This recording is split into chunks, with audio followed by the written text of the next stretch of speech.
Oh, we are live. We are live. What's up, everyone? Harry the Big Dog here. And we are live. Welcome, everyone, to the DJ interview. Let me put on my live chat. We are in the midst of DJ Heavy Hitter DJKam's second part of the interview. Welcome, everybody. Welcome, everyone who's watching from the replay. If you are watching from the replay, type in replay and where you are watching from. So, we are going to get this thing going because, last week's interview was the hottest sugar honey iced tea that I have heard, and I heard a lot because I done a lot. You know what I mean? All right, DJ Cam. What up? DJ What up? Cam. We What's back. We up, back. my brother? We are back. We are Mm-hmm. back for hard part 2. Yeah. Now, it was a beautiful day in the neighborhood today. I got outside for a few minutes just to check the mailbox. That was it. Okay. That's I still ain't do outside. That's still going outside. I ain't do much today.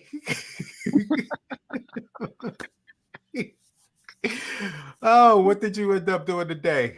Nothing. Did the show. For those that don't know, I'm on freeagentradio.com or download the app Free Agent Radio from 10 to 1 Monday through Fridays. So I was on the air doing what I do best. A little bit of talk, whole lot of music. You know what I'm saying? So that's Yeah. what I did today. I was pretty much that and downloading music and my typical routine, which is boring to everybody else, which is the life of a DJ. The behind the scenes is where the real work happens. For And real. when you see the end result, when you see the end result of doing the party, that's the easy part. That Or doing radio or whatever it is where you showcase your talent. That's the easy part. But it's all the stuff you do when people aren't watching you that determines and decides who's a little better than who's greater than and less than. You always right. gotta remember the greater than less than sign. Yeah. I don't even know how to do it. Yeah, I forget which was The which. greater than and the less than. Shout out to my man JB Productions, Jamal. We use that sign when we talk to each other on Facebook and Messenger and stuff, and on text messages. If you are live here with us, type in who you are and say what's up to DJ Cam. We're going to get this thing started in about 15 seconds. I just wanted to make sure everything is set up. Cam, we talked about this, so we'll let them in too. Mhm. I was telling you I was looking a little shifty last week with the eyes looking at different things. This is a new Mhm. program New things that is I'm going on working here. with. Yeah, yeah. New equipment. You got to pay attention to it. It's not what you was using last. We'll say joke and say last season. Right. You know what I'm saying? last New last season, season. upgraded This the is equipment. Yeah. I'm upgraded, so I didn't get familiar with this program because it is brand new. So I seemed like I was shifting and looking around a lot because I Mhm. was looking for different things, different buttons to push. So I just All wanted to good. let everybody Yep. in on that. I don't know why. What's up? Hey, There go the if eye you shifting is going to start now. it is Wait, if we gonna be transparent, we're gonna be transparent. So for someone real. just sent us a message, has no name on it, just says hi Cam and Harry. Yes, No name. that So must be from the group. If you are in the group, in the description in the group, there's a link. Plus, I put it in the comments. There's a link for you to press in order for us, in order for this program to give Facebook permission. It's only in groups. If you're anywhere else, YouTube, my homepage, Cam's page. If you're anywhere else, you'll see it, but it's only in groups. I don't know what the deal is with groups in Facebook, but you need permission, and there's a link in there. Just click it. I think it's only like 2 or 3 clicks, and then we'll be able to see who you are. So, DJ Cam, are you ready?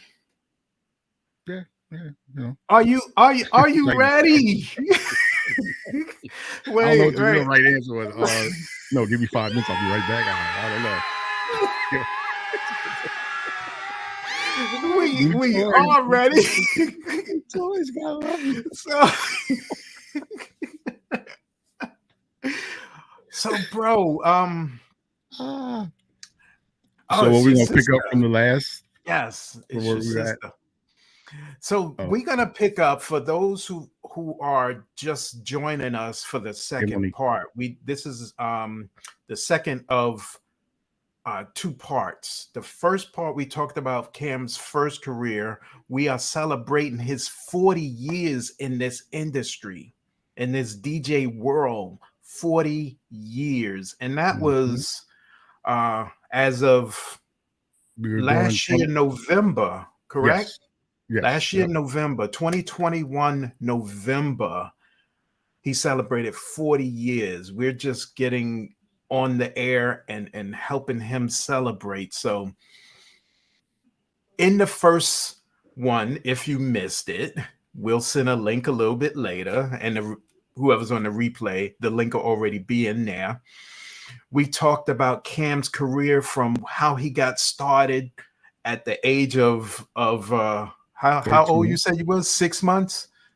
Yeah, 13 and 6 months right now. 13, basically 13. 1981 to be exact, to put a stamp on the timeline.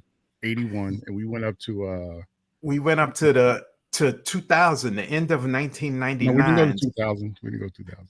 The end of 99, right? No, we didn't. Come on, man.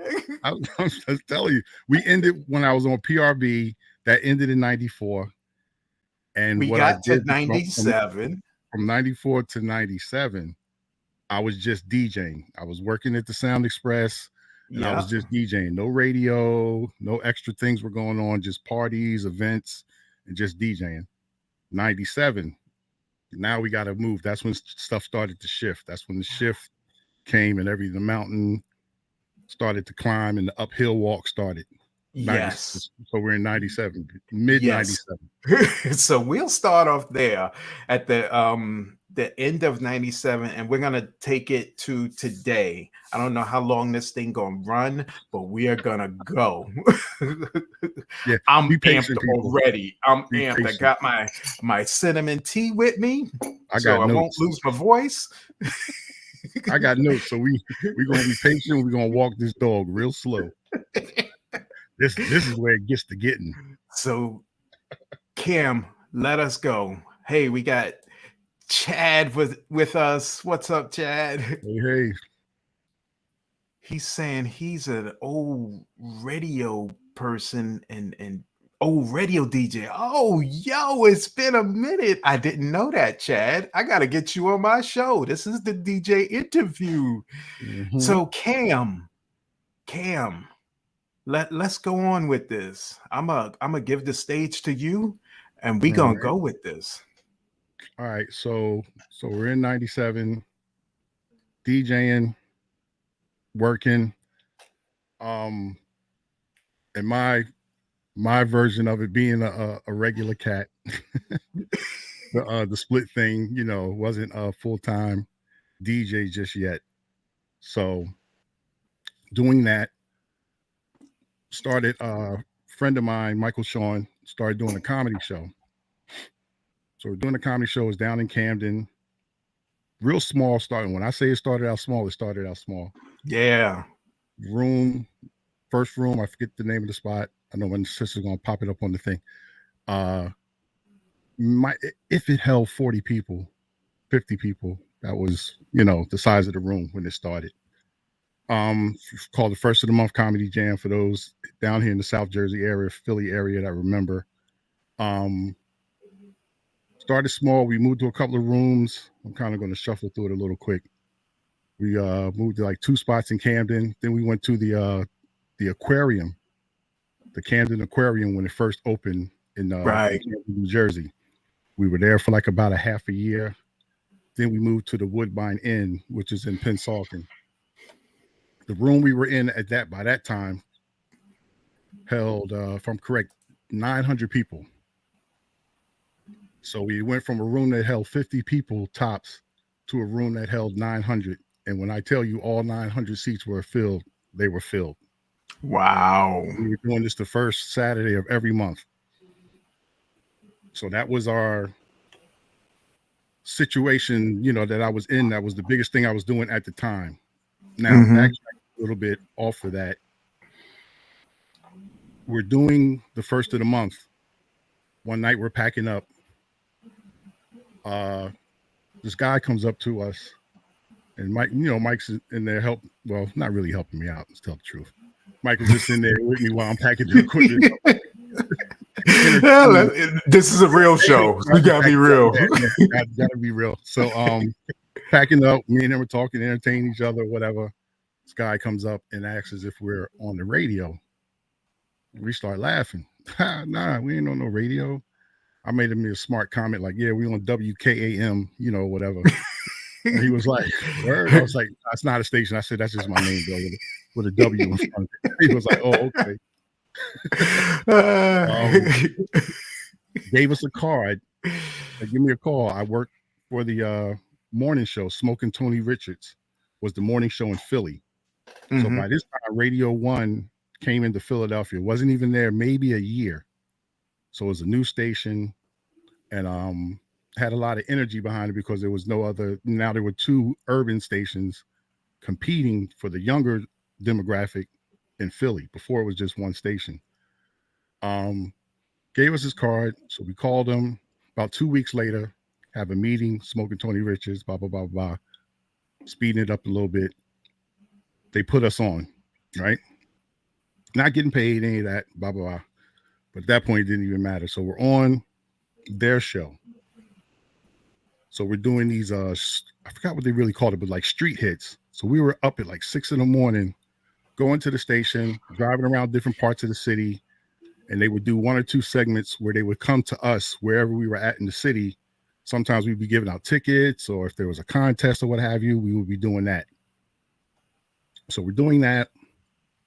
Then the idea of me doing a mix comes about. So I do a mix called the Shower Mix. It was a 30-minute mix that aired at, if I'm correct, it was 7 o'clock in the morning. Come to find out, didn't know at the time that I was the first DJ to actually do a mix show in the morning in Philadelphia. Didn't know it at the time. Yeah, nice. Didn't know at the time, but found out later that I was the first cat to do a mix show in the morning. So doing that, pre-recorded, wasn't doing it live. Then someone came up with the idea of extending it, going back to the producer. I'm so mad I can't think of his name right now. It's going to come to me when the interview's over. when it's over. We should do something live, So I'm like, oh, now we talking. Because remember, I was on PRB. We were doing that live. So I wasn't used to the pre-record thing versus being on the radio live. So I was itching to be on live. So I said, Friday, we'll do it. And we'll extend it. It'll be an hour instead of a half an hour. So I'm really like, let's go. Yeah, we ready to have this. Philly about to get it. So we do that. Goes over great. Quick short story to add on to the short story that's getting long. I broke a record. A lot of people know Lord Tariq Peter Guns. Uptown. Playing that record. Had it very early. Was playing it. Got pulled in the office. Had to talk about it. Why was I playing this New York-based song? So it's not a New York-based song. The guys just happen to be from New York, just like just about 90% of the groups that were from New York at that time. Like, For real. But my thing was, the song was called Uptown. I said, every city has an uptown or somewhere that they consider an uptown. There was an uptown in Philadelphia. You know what I'm saying? There was an uptown theater. You know what I mean? So it was to me, it felt like it still made sense, even though it was a group out of New York. Tell me to not play it. So I stopped playing it for a couple of weeks. The song hits. Then they want to bring it back. Now they're playing it. Now it's cool for me to play, but I was playing it a whole month and a half beforehand, and it was a New York City record at the time. So we're doing all that, doing the shower mix. Smoking Tony Richards is helping us out tremendously. We get a sit down with the program director at the time, which was Mike Fox. Shout out to Mike Fox. Pound for pound, the best program director that I ever had in my whole radio career, pretty much. Didn't know it at the time, though, because I was still learning the game. Didn't know it at the time, but when I reflected, after being on radio and when I was in Philly, I had a lot of program directors. DJ Kam, explain to everybody what a program director is and does. Okay, right program director is the boss of the station, pretty much. He's the hands-on guy. Oversees all the decisions that the station makes, to what concerts they're tied in with, what songs are being played, the people that are being hired that are on air, and just overseeing everybody who is on air. Make sure you're doing your job right. You're not doing, anything wrong or out of line, or saying the wrong things on air, or playing the wrong music on air and things like that. So we get a meeting with Mike Fox now, because me and Mike are like kind of in our bag. Me and Michael Sean, like, man, we need our own show. Yeah, Philly ain't ready for this. We need our own show. So get the meeting, pitch him the idea for the show. We went in real confident, and I don't know what we were expecting, but he was like, yeah. And he kind of was like real nonchalant about it. Like, I thought we was going to get the hard no. Mm-hmm. He was like, yeah, matter of fact, you guys are starting like about 2 weeks. So it was like, yo, didn't expect the yes. It didn't expect the 2-week turnaround. Like, now the pressure was on us. First it was the level of cockiness, just going in, trying to think you could get it, but they're going to probably say no. Then he says, yes. Then he says, yeah, within 2 weeks, get you on the air. We were on Sunday nights. We were on right after Lady B. For those that know, here in the Philadelphia area, Lady B is legendary. Legendary. Big shout out to Lady B. So we got our shot to do our show. It's called Michael Sean's World. 2-hour show. Me DJing, Mike hosting. And we just ran with it. We just ran with it. And that was the beginning of me transitioning, back, getting on major radio. It really came from the comedy show, which we were still doing as all this was happening. So as we're growing, the comedy show's growing. That was the going back. Wow, one is feeding the other. That's why the rooms were getting bigger, because now that we're on radio, the audience is increasing, because now we're able to talk about it on air. Right. So it worked hand in hand. The room grew. We're doing that. We had the comedy show, after party, crazy situation. We're doing the radio thing. Then this goes on and runs for about the comedy show, maybe about 2 years, maybe 3 years. Once we got on radio, because it was running for a good year and almost 2 years before we even got on radio. Once we got on radio, it ran about the same amount of time. I'll say about 2.5 years. So we're doing that. We're on radio. Then we get moved to Saturday nights. Then we're on. We were doing Sundays for a little bit still. Then they gave us a Saturday from 6 to 9, which was right before the live broadcast, which Philly was very big on and very known for, where they would do a Saturday night thing where they would broadcast live from a club from 9 to 2 in the morning. So we were the lead in to that. We're doing that. Then the Saturday, on the Sunday rather, faded out. And the Saturday was, definitely a better night than being on Sundays and Sundays, I forgot to mention the time. Sundays we were on from 10 to midnight. So we moved to the Saturdays. We're doing that. We're still doing the comedy show. It's getting bigger and bigger. And that was the radio thing. That just from there, I stayed, and that was Radio 1. Now you want to get into all the call letters and the different dials that the station was called, because Radio One probably bought about 3 or 4 stations in Philly during my 10 years, my first 10 years with them. I'm not even trying to remember, but Radio One, I was with them for 10 years, from late 97 to like, I guess, what, 08. So let me ask you a question. There Mhm. was a station for all the old heads. There was a station called WDAS out there Mhm. in Philly. Were you guys in competition with them Well, or they were no? the other, urban station, but that wasn't the station we were in competition with, because they were an Okay. AC station. We were playing the younger music, so we were kind of in competition with the sister station of DAS, which is Power 99. Okay. Power Yeah, 99. Yeah, yeah. I So remember that's that what one that's what too. we were up against, and we would, Radio One was just going through a whole lot of changes and making, just different situations, and in that, I went through a series of different program directors, which program director is ultimately your boss. So within my 10-year run, I actually worked for, I think it was six different program directors. So you can kind of do the math. The turnaround was almost every a year and a half. Nothing beyond two Wow. years. You got a new boss, new ideas. People's air shifts getting shifted around, and people getting let go, new people coming in. But Mm. I was able to survive that. I say all that to say that Saturday night slot from 6 to 9, I did from the moment they gave it to me to the last day I was there on my Mm. first run, my first go around with Radio One. So I did that for 10 years. In the midst of that, I got a couple of shows. One called the Midnight Run. I did that for a couple of years. It was on Friday nights from midnight to 2. Did that for about 2 or 3 years. Did the 12 noon mix for about a year and a half. And that was during one of the program directors that came in, put me there. Then when he left, I left the 12 o'clock slot when the new, program director came in. But did that run.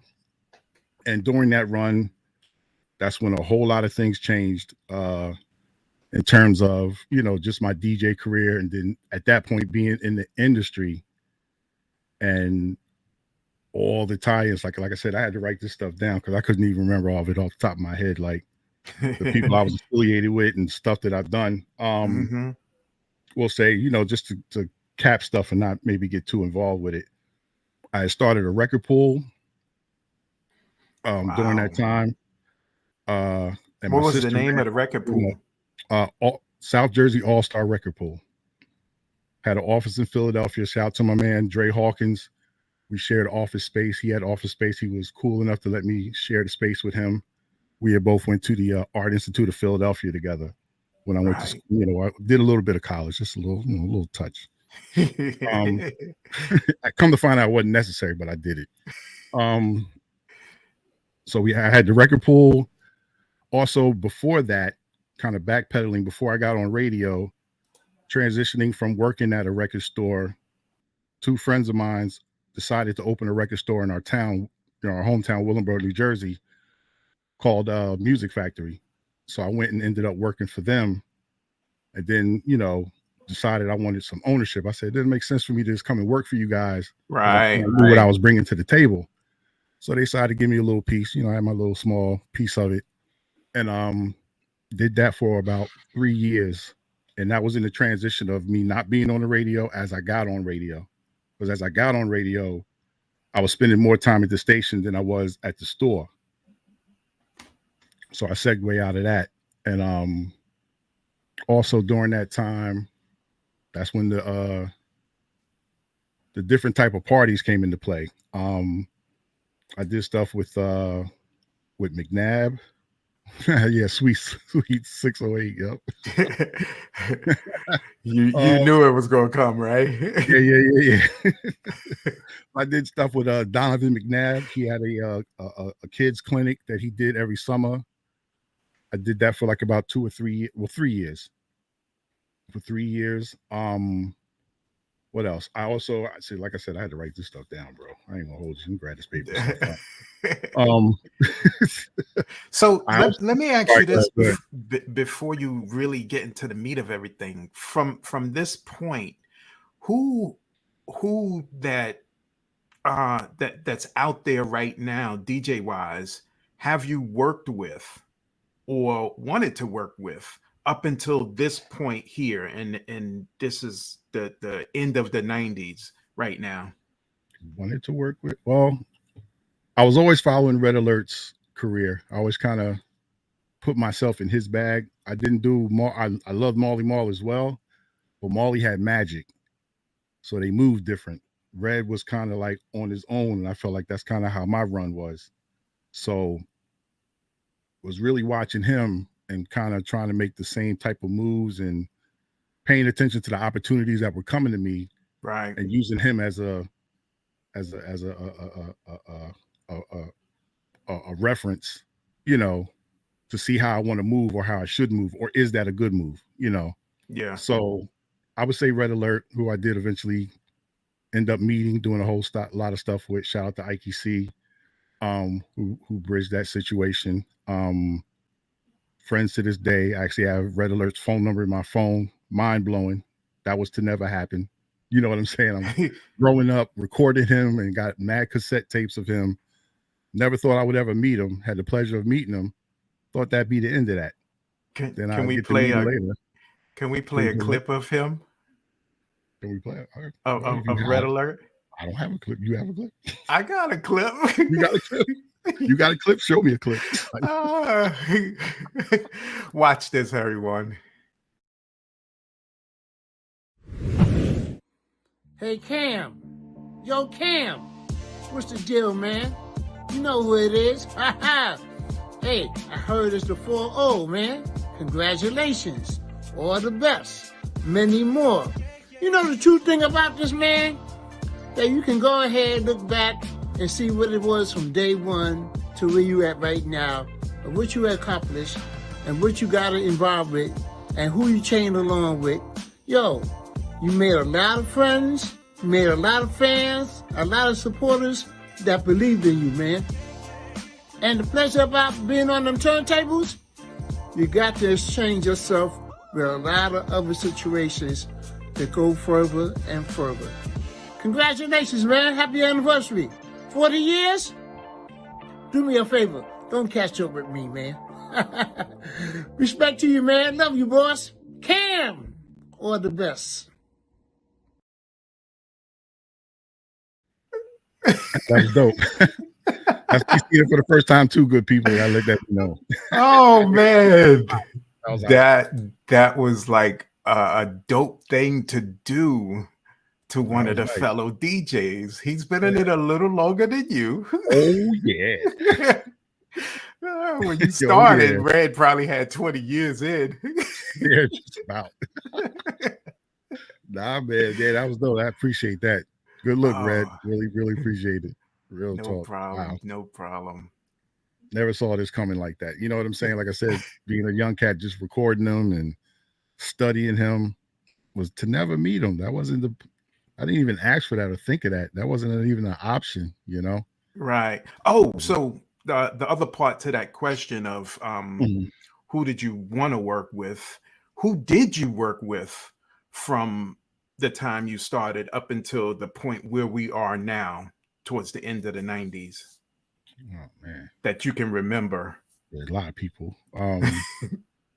Like I said, the PRB days kind of set the tone because we dealt with everybody who was hot during that time. Like I said, from that 89 to 94, everybody that was out, we dealt with to a certain extent. Then that kind of picked back up when I got on radio in Philly, because Philly was bigger and the artists were bigger. You know what I'm saying? Right. Everybody, man. I'll go ahead and just little quick stuff. We had Fat Joe here in Willingboro. Like I said, I was a co-owner of a record store called Music Factory. We had Fat Joe and the Terror Squad at the store, you know, due to the fact that and this is when I might have been on radio about a year. That's dope. Crystal Isaac, who worked at Atlantic, worked that out for me. So we got him Catano's cheesesteaks. For those that know, here in the area, they say Philly has the best cheesesteaks. I'm up for the argument with that. Feels though South Jersey has the best cheesesteaks. Catano's. That's just a shameless plug. I'm not supported by them or sponsored by them at all, For but I'm just real. going to tell the And truth. fed by them, the chicken parmesan. Yeah.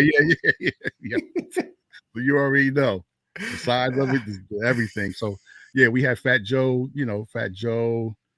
Oh man, clips. I was just talking to Super. I did the album release party for Flip Mode Squad's first and ended up the only album. Did the album release party for that. Buster was down a couple of times. He had popped up at one club I did as a favor.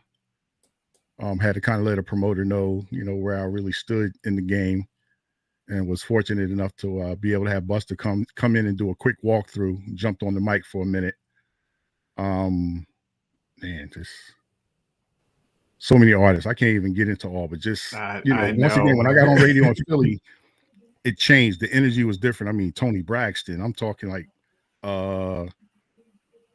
Terry Ellis from In Vogue, who I was technically supposed to marry. Line up right. Some things be happening, and but now I've been in your studio, and everybody don't know, but up above his head, there's a whole slew of pictures with Ja Rule, pretty much everybody Onyx. you can know. Oh yeah, me and Mariah. Yeah, me and Mariah. Yeah, Mariah Carey. that's like right behind your head. Yeah, kind of. Yeah, yep. A lot of people, man. Just everybody that was out during that time, kind of ran through, seeing them. Seen Jay-Z, Diddy. You know what I'm saying? Yeah. G-Dep. Had him on an interview with him. Kanye, who was big for me because we as the heavy hitters, we dealt with Kanye. I know the Netflix special is out now, and during that time when he was first coming out, especially around the time when he did his own, pay for his own video and all that. Right. We, as the heavy hitters, as a collective, were very supportive of his movement even before Rockefeller kicked in. So he had came, and I had the show, as I said at the time, called the Midnight Run, on the name on the hat. Shout out to Nas. He came to my show. I did the very first interview with Kanye in Philly. Then he came back a second time, and by that time, he had things they started moving, and even got to the point that the station was trying to use my influence to get him to come back a third time. And it took a while, for that to happen, because he was just, his career, once it hit. Yeah. But we were involved in that, tied in with that. And but yeah, as far as the groups, endless groups, a lot of people that some you don't know. Just one of the people that a lot of people, I'm sure, know about is Kevin Hart. Oh my God, yeah, Kevin Hart. Yeah. And I know you told me stories about that whole situation and his beginnings in comedy out there. Yeah, Michael Sean discovered him. Like, I'm not even gonna say discovered him, but Mike saw him at a what was it? Funny Bone was a comedy spot in Philly, and he saw him on Amateur Night. And like I said, we were doing that once in a month comedy thing, holding about 900 people a month with that. And we wanted to get him on the bill, and the promoters didn't know who he was, so they were like, nah. So me and Mike actually paid him to do his set. We took money out of what we got to pay him. Didn't let him know, made it seem like the promoters paid him or whatever. When he see this, he gonna know. Yeah. Well, I'm pretty sure Mike already told him at this point, but yeah, we did that for him. And then we ended up doing it was funny, a little like college tour. We did Glassboro State, which now is Rowan, but it was Glassboro at the time, Stockton University, and there was a couple of community colleges. And it was so funny because at that time the lineup was Michael Sean was the headliner, Kevin Hart was the opener, and I was the DJ, for the comedy joint. Yeah. Shout out to Robert Williams. And I can't remember my man's name. He had passed away. He was like Kevin Hart's first first manager. Oh, I can't think of his name. It escapes me. He's such a good dude. And but that was the link. And Robert Williams, I'm still in contact with him. He's out in Atlantic City. So I know when he sees this, he's gonna bug out. But and then he ended up managing me some years later, actually, from that relationship. Wow. Yeah. Yeah, well, a lot of dealt with a lot of people, met a lot of people, you know what I'm saying? Like it's you got me kind of just in that mode of trying to even remember and think of different people. This is like I smell your hair burning. You thinking so hard. The little bit I got left, no doubt. I lend you one of mine. Yeah, I need some of that. Word. Oh, so guys, I don't know about everyone in the audience, but his story is like, and you wouldn't normally hear anything like this. We had to pull stuff out of Cam, me and his sister, like, we got to do something for the 40th. No, we got to do something. Yeah. I try to be laid back with it, but story is amazing. And all right, so we're at the end of the 90s. Early 2000s, on the early radio, 2000s, getting seasoned, getting my feet wet, getting to kind of understand the industry, meeting people. Like I said before, the whole record pool situation started. Had the record, co-owner of the record store, then that faded. And in the midst of that, 2001, I joined the Heavy Hitters, which was a very young organization. There you go. Logo, loud and proud. That was 2001. Member wise, I think it was less than 20 guys in the crew collectively. I was the first heavy hitter to become a heavy hitter that was not located in New York. Even though I'm from New York, technically with the heavy hitter thing and the DJ thing, I was looked upon as a Philly DJ because I was on radio in Philadelphia. Right. Most of the DJs that were heavy hitters at that time were all on radio in New York. But I was the first guy that they got outside of the city. So I was kind of the test to see how that would work. And then after I kind of worked out, we got other cats like Farish from Chicago, Felly Fell from LA. Then it started carrying on from there. And I think now I can't even, I know we're maybe a little bit shy of 70 DJs now, if I'm correct, in the crew. Wow. Yeah, it's gotten big to the point. There was a time I knew everybody in the crew. And when I say I knew them, meaning had a conversation with them, been in the same room with them. But now it's gotten to the point, sometimes I'll hear names and won't even know if they're heavy hitters or not. Shout out to Enough. Shout out to Eric Paula. Shouts out to also to an RIP to DJ Threat. DJ Threat was the real reason that I became a heavy hitter. It's kind of like the Jackson 5 story where they say Diana Ross discovered him, but it was really Gladys Knight. So DJ Threat is the Gladys Knight. And Enough's kind of the Diana Ross of that situation. He presented me, but DJ Threat discovered me, in terms of becoming a heavy hitter. So right. DJ Threat and Eric Paula, who's now the president of Def Jam Records. The two of them were coming to see me at this club I was DJing in Trenton, and made that decision. And it was like, yo, we got to tell E about you, man. Come on, you want to be? And I was like, yeah, I'm down. Now keep in mind, to tell a little quick story. At that same time, Flex was doing a lot of stuff in Philly. So I had built a relationship with Flex. Say the full name for everybody that don't know. Okay, for everybody doesn't know, Funk Master Flex, Hot 97. I mean, it's going down, drop a bomb on them. The Piper don't get gas, however you know him. He was coming down, so I built a relationship with him. And he had a crew called the Big Dog Pitbulls. So I'm gonna let you know where my cockiness was kicking in. I said, yo, I'm not saying this to a bunch of people. I'm just kind of saying this to myself because of how the relationship was building. Right. Yo, dogs, I'm about to be a Big Dog Pitbull. It's about to be crazy. So I'm just waiting on because every time he would come to Philly, he would reach out because he would be doing events for the rival station, which was Power 99. But he would come and hang out on me and Michael Sean's show. He'd be sitting in the studio. You just couldn't go on air because he was doing stuff with the other station.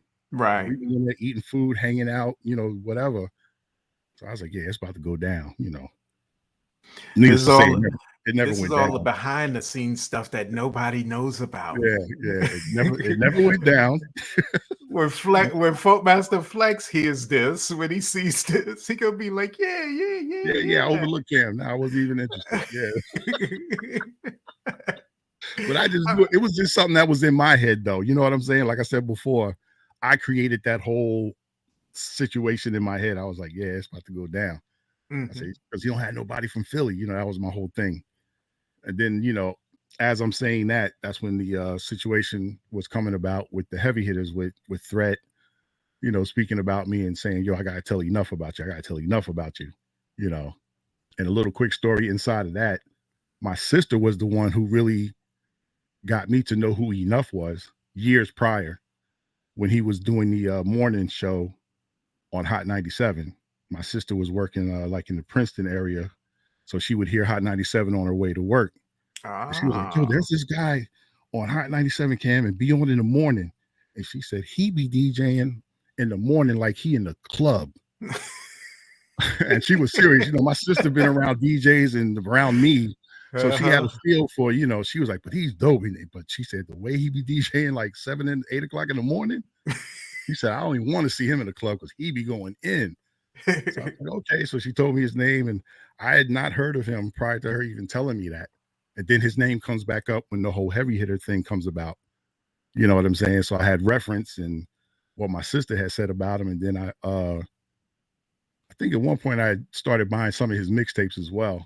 So I had a little more reference and knew, a little bit more about Enough, because I had no idea at the time that he DJ'd, for Biggie and the Junior Mafia and all that. Like, I didn't know that at the time when I first became a heavy hitter. she with the Melly Mel, you're welcome. My sister's hilarious. Oh my God. Yeah, so that's all what was going on at that time. So this is, early 2000. Real quick before I forget, gotta do the brag. So they have this event that started in 99 called the Mix Show Power Summit.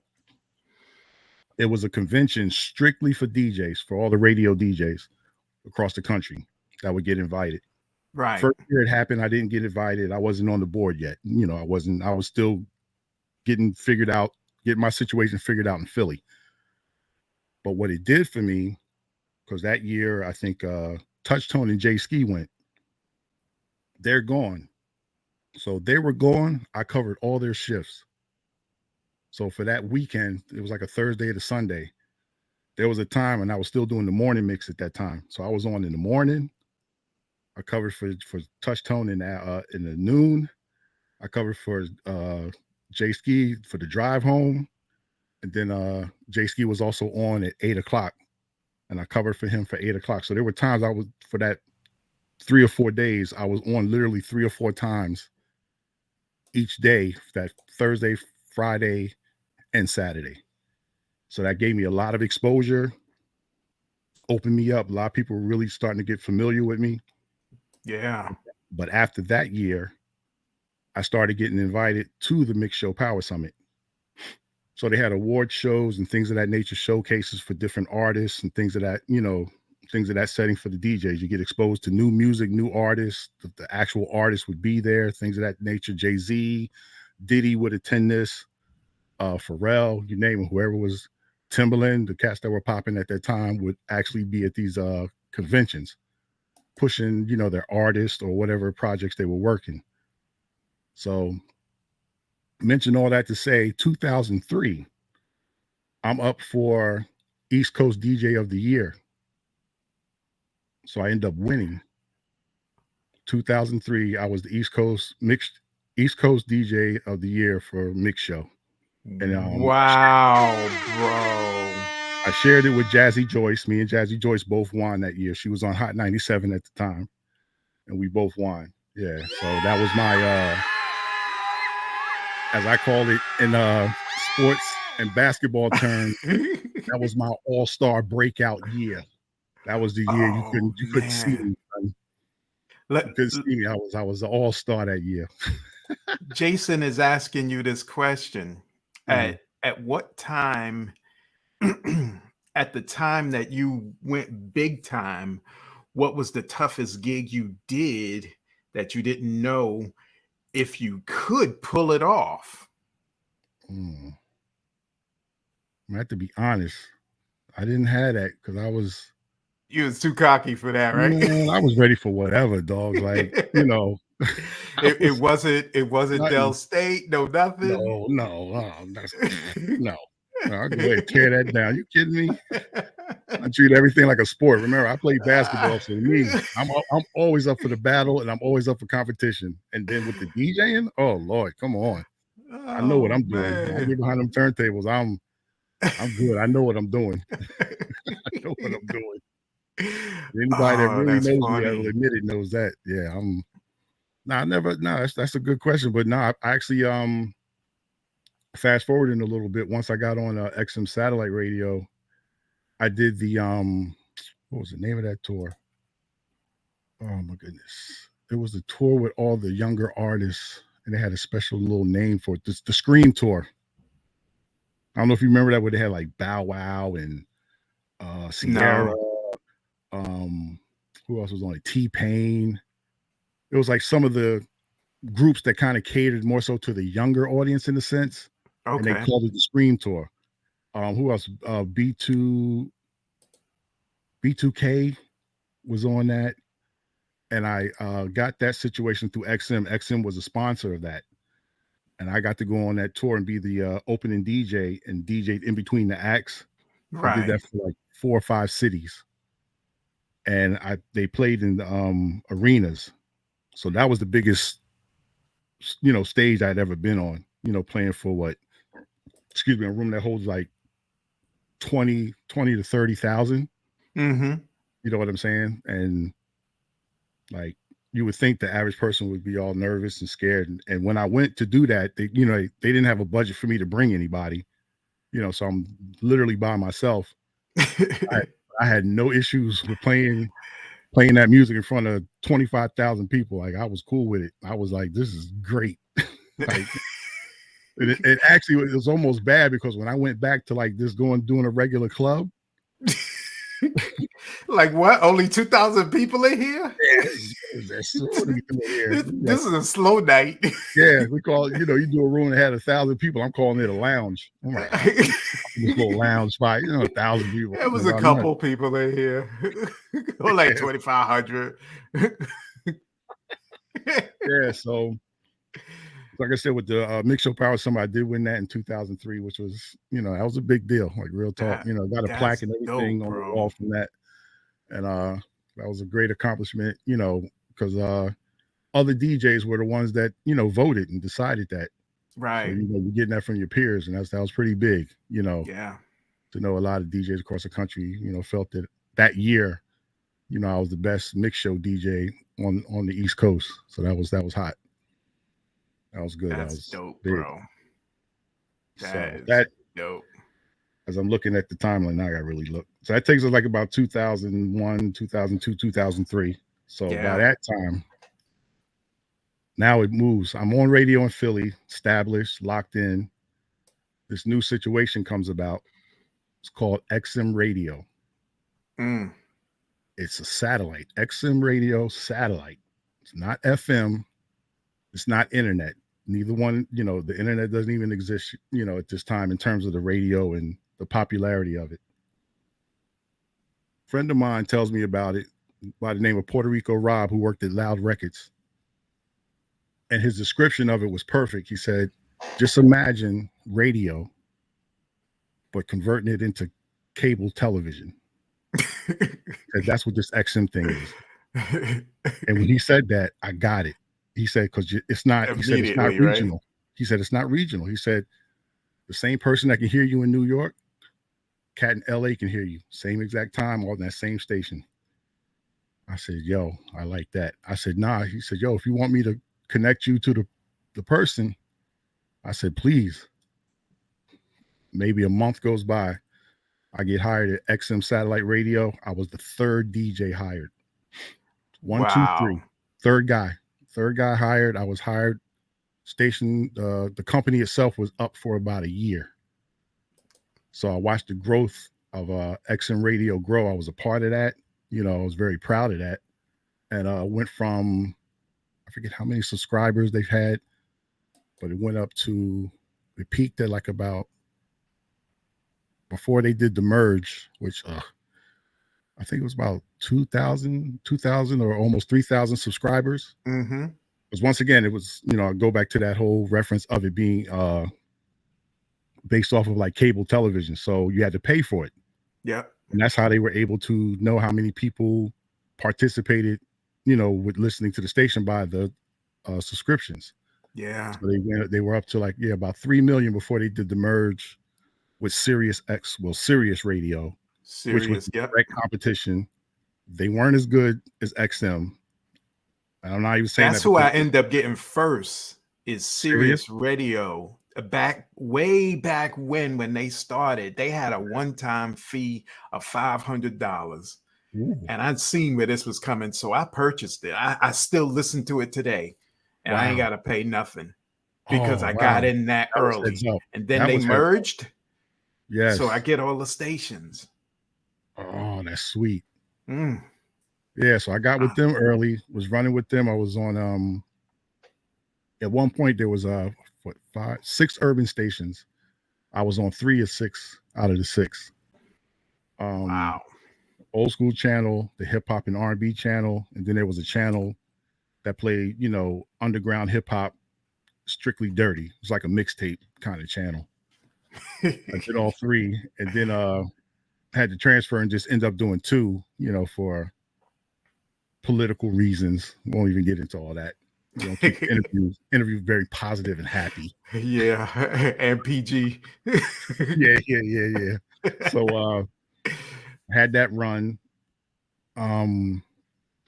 Yeah, so that's, I don't even know, is that written on there? So let me ask you this about the music selections on there. Did people flock to it because they were playing good music, or they were playing the dirty versions, the explicit versions of the music? It was options. There was only one station that played dirty. All the other ones were just like regular FM stations. You know what I'm saying?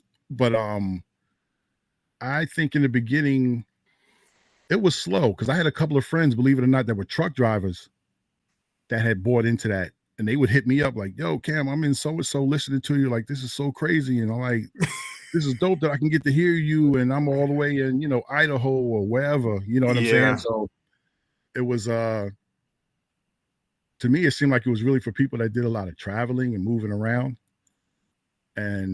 But then it started picking up. Then people started getting, because like I said before, just like regular cable, like TV used to be free.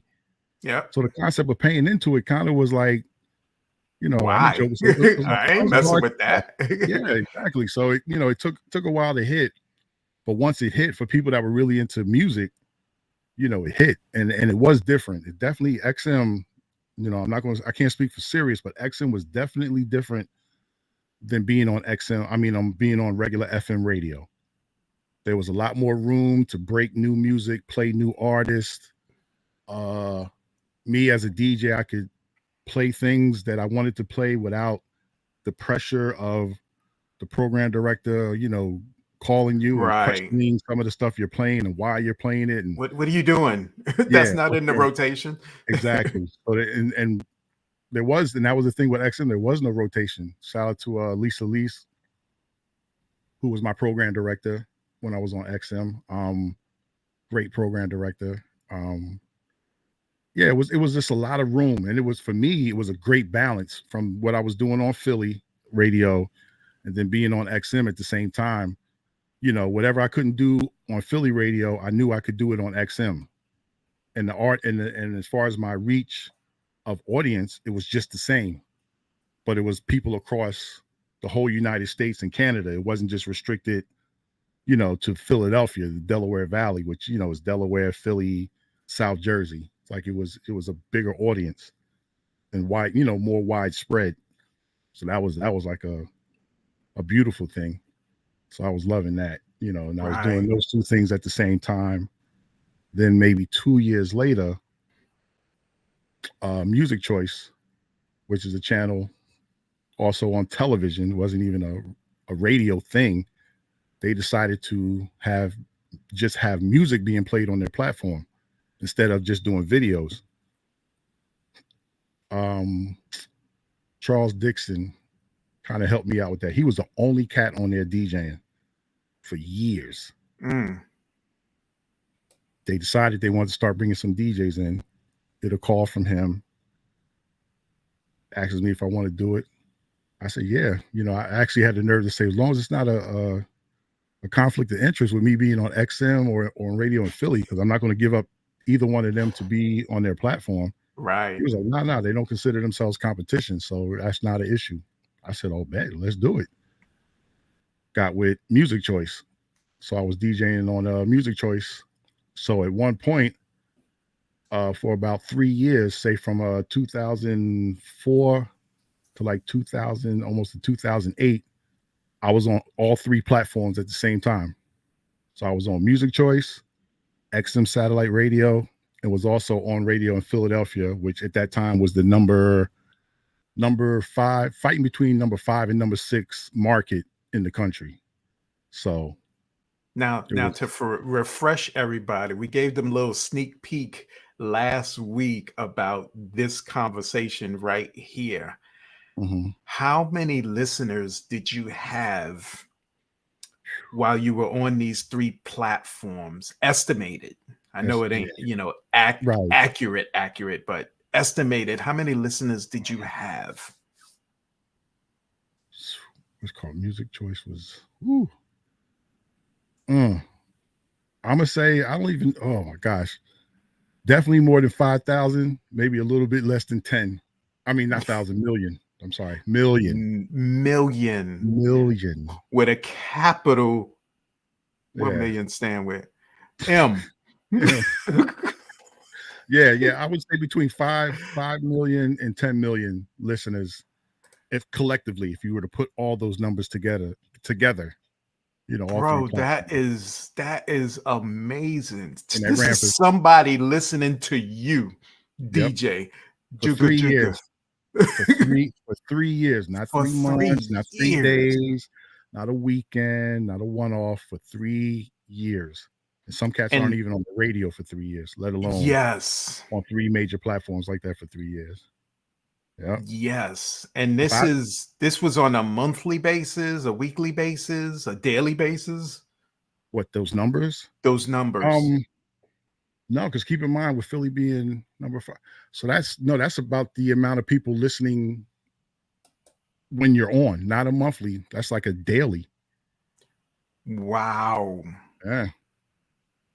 So you're talking millions of people heard you. If what I was doing at that time, those 3 years, if I could take those 3 years and inject it in the era of all this social media, man, oh man, this would be a whole different interview.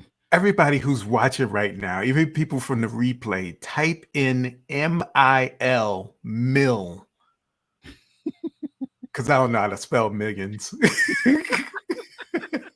So type in MIL. Yo, that, you know, I've heard some of your story. I'm hearing the whole thing in sequence now, but this is why I wanted to do this 40 years so bad, to refresh everybody, to refresh the room.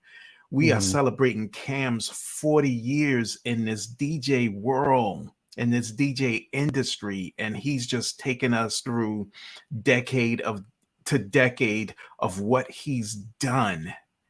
And we're only in the mid 2000s right now. And you talk about millions, most likely millions per day. Yes. Of listeners hearing you play music that you started when you were 12 and didn't get paid for until you was 13. Yes. Yep. So this is the mountain of mountains at this point. Oh man, bro. this is so Dope Mill. And also keep in mind, when I was doing, just to set the tone, when I was doing XM and Music Choice, that's when I got into the whole thing of doing radio at home. Right. All the world of what I call pre-record, which is really probably good 75% of what's going on now in radio, especially when the pandemic hit. Like it really changed everything. But I was doing that back in 2004, pre-recording for 2 platforms, and then going in Philly, going to do it live because it was right here in Philly. I'm right here in the Philadelphia area. Right. Yeah, because the other platforms, it wasn't. XM was in DC, the main office, and Music Choice was in New York. But Music Choice, once again, keep in mind, it wasn't a radio station; it was a television station. So they didn't even have a setup for anyone to go live. There was no way to do the radio side of things. Music Choice did have the facilities, but it was, like I said, it was all the way in DC. So the concept of going all the way down there to do a show was just, didn't make any sense. So that brought the whole concept of doing everything from home. Literally, you started doing pre-record radio before a lot of people jumped into that. Way before. and not to take nothing away, not saying I'm like the first to do it. Right. You were one of the few. Yeah. When Red Alert first got on radio back in the 80s, that's how he did it. It was all pre-recorded, for like maybe the first 2 years he was on KISS. Then he started doing it live because, for him back then, it was unproven. So being that they didn't really believe in it, they weren't investing in it. So it was best for him to do it, and they could just play the tape. It was easier to, do it that way. But moving, forward to my era, that was the way to do it because of location, kind of the lack of technology in a way, and the actual company not even having the means to allow you to come in and do it live, because they weren't, like I said, with Music Choice was never a radio station. It's television, it's video. It's closer to being an MTV than it is to be a Hot 97 technically. So I was doing that and just, once again, learning the game, just, learning different ways to do radio. Got used to being able to do pre-records. If you're pre-recording and your show's on at midnight and you're doing your show at 12 noon and it's sunny, you kind of have to adjust your attitude to kind of fit the mood. You know what I'm saying? Like you have to kind of learn that. It's almost like acting in a sense. You know what I'm saying? Like kind of got to learn how to have a mindset of when it's going to air and not what's going on when you're recording it. I tell a lot of people. So you needed an angry set. And it was 12 in the afternoon when you were kind of happy. Yeah. I had to learn how to darken it up, Can't be like, oh, the mix is great. Like can't be sounding like 12 noon when it's midnight. You gotta, it's just a whole different energy. Oh, funny. Shout out to everybody over here on the messenger, on the chat. See some names. Yeah. Jason. Yo, we are just going down memory lane. So and then quick footnote, just to backpedal. I'm doing this for my sister, by the way. She making sure you got your executive. I also was the official DJ for Tim Thompson, who was played with the Knicks, played with the Sixers, played with the Bulls. I was his official DJ for about almost 2 years. So whenever he would do parties and events, when he would come to town, I would do his events. So that was a thing. That was like what year was that? I'm looking on here. This is so horrible. Oh yeah, 2008, 2009. Hey, don't worry. I got notes on the side of me too. It is what it is, good people. I've done a lot. Get it all on top of the head is insane. I'm a big deal. The big deal. Yeah, but I DJ, official DJ for him, and like I said, I also did stuff with Donovan McNabb, his kids clinic for 3 years. Yeah, and like I said, those things came about with me being on radio in Philly. Like I was in the likeness of that type of energy, doing album release parties for different Yeah. groups and artists in New York, as well as here in Philly. I don't even want to get into all the events, but just a lot of major stuff being tied in, with being with the labels, dealing with the record labels and all that, put me in a whole different bracket of, the style of events that I was doing. Right. So now it wasn't just regular parties, so I wasn't the guy that was in the club, all the time. I would just do, special events with the labels.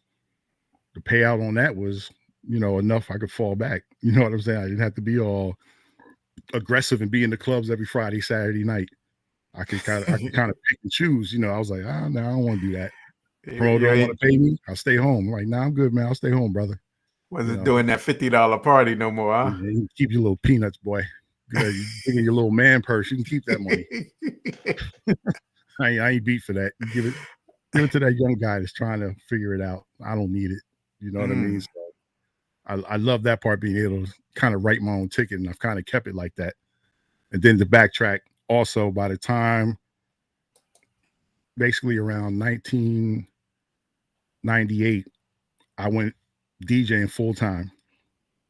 So from that point on up to this moment right now, that's the only work I've ever done. That's it. That's, after 98, I had no other job. It was just strictly DJing. Right. That was the other thing. No record pool, No, I still had the record pool. The record pool. You still had the record pool. Okay. Yeah, that's a part of the business of DJing. So yeah, I had the record pool. But I'm saying, as far as a regular job, like I didn't have no 401k and no 2-week vacation and no 12 sick days and 4 vacation days and all that little stuff. The regular stuff. I feel about that. Yeah, I'm not a fan, but yeah, that became. I was done with all that. Everything was into the DJing. So it was self-employed, doing what I wanted to do, DJing, using my talent, not giving up my time. Big difference. You know what I'm saying? Yeah. So I tell people now, I don't know what it's like to have a bad day at work. My worst day is not a bad day. Because I love what I do. If your needle breaks, that's kind of a bad day, huh?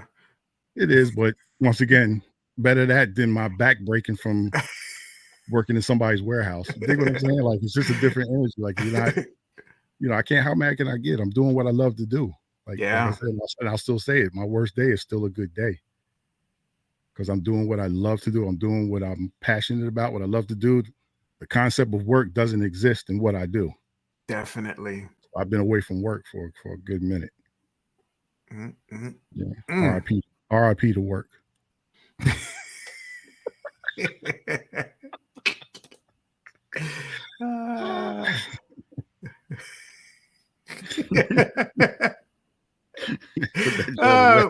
Wait. Did your sister write that joke in too? No, that's mine. Okay, that's yours. That's original. At the end of the day, I wrote this whole set. Don't I don't have no ghostwriters. No ghostwriters here.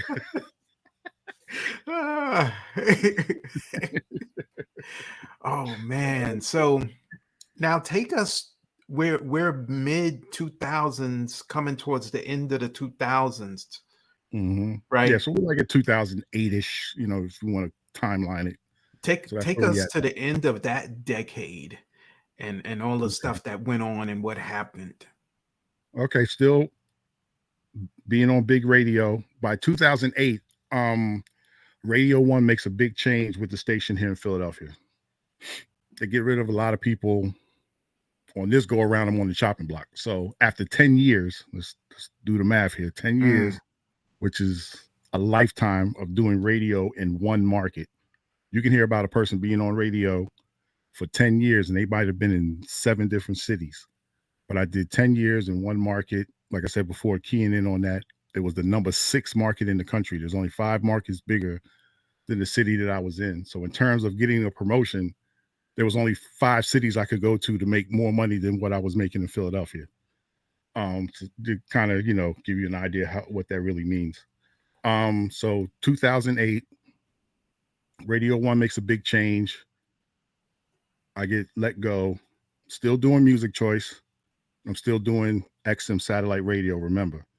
And those platforms are just as big as what I got let go from. So it was a loss, but it wasn't a major loss. It was A just horrible loss. We got a question from DJ Dan. He's asking, why were you able to DJ for a living when so many feel that they have to have a regular job?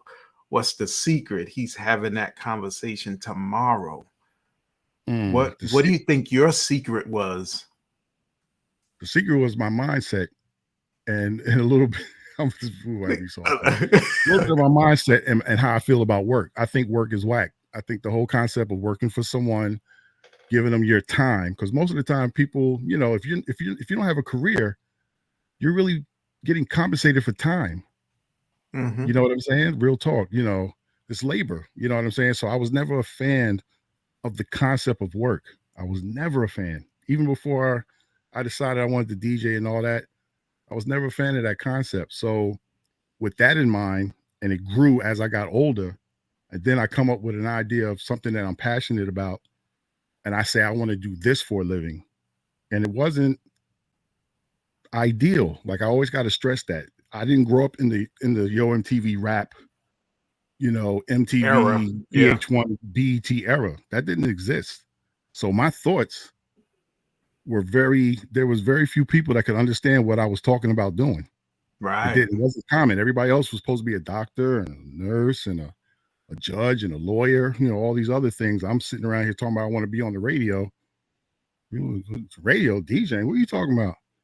You ain't gonna be no Jam Master Jay. You ain't gonna be no Grandmaster Flash. You know what I'm saying? Like, it was just, that wasn't an option. Like, you weren't supposed to want to be that. You were supposed to enjoy Jazzy that. J, Jazzy Jeff. All that. You weren't supposed to be those guys. You were supposed to enjoy them, you know what I'm saying, and appreciate their craft and what they do. But you wanting to be one of them was just, nah, that's not, you can't do that. It was almost equivalent to wanting to be a basketball player or a football player in a sense.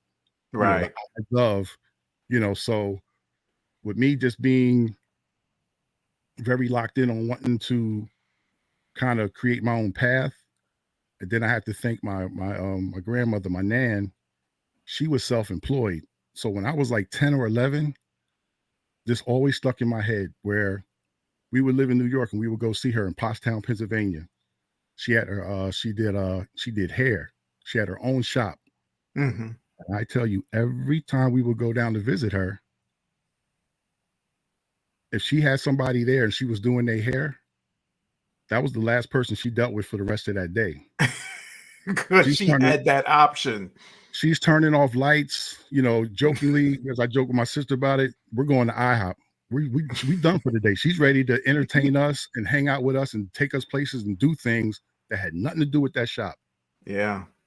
And I love that concept. Now, I say that in the yin and the yang to that was like my dad. My dad worked 10, 12-hour shifts. He wouldn't come with us when we would go visit because he was at work. Because he was at work.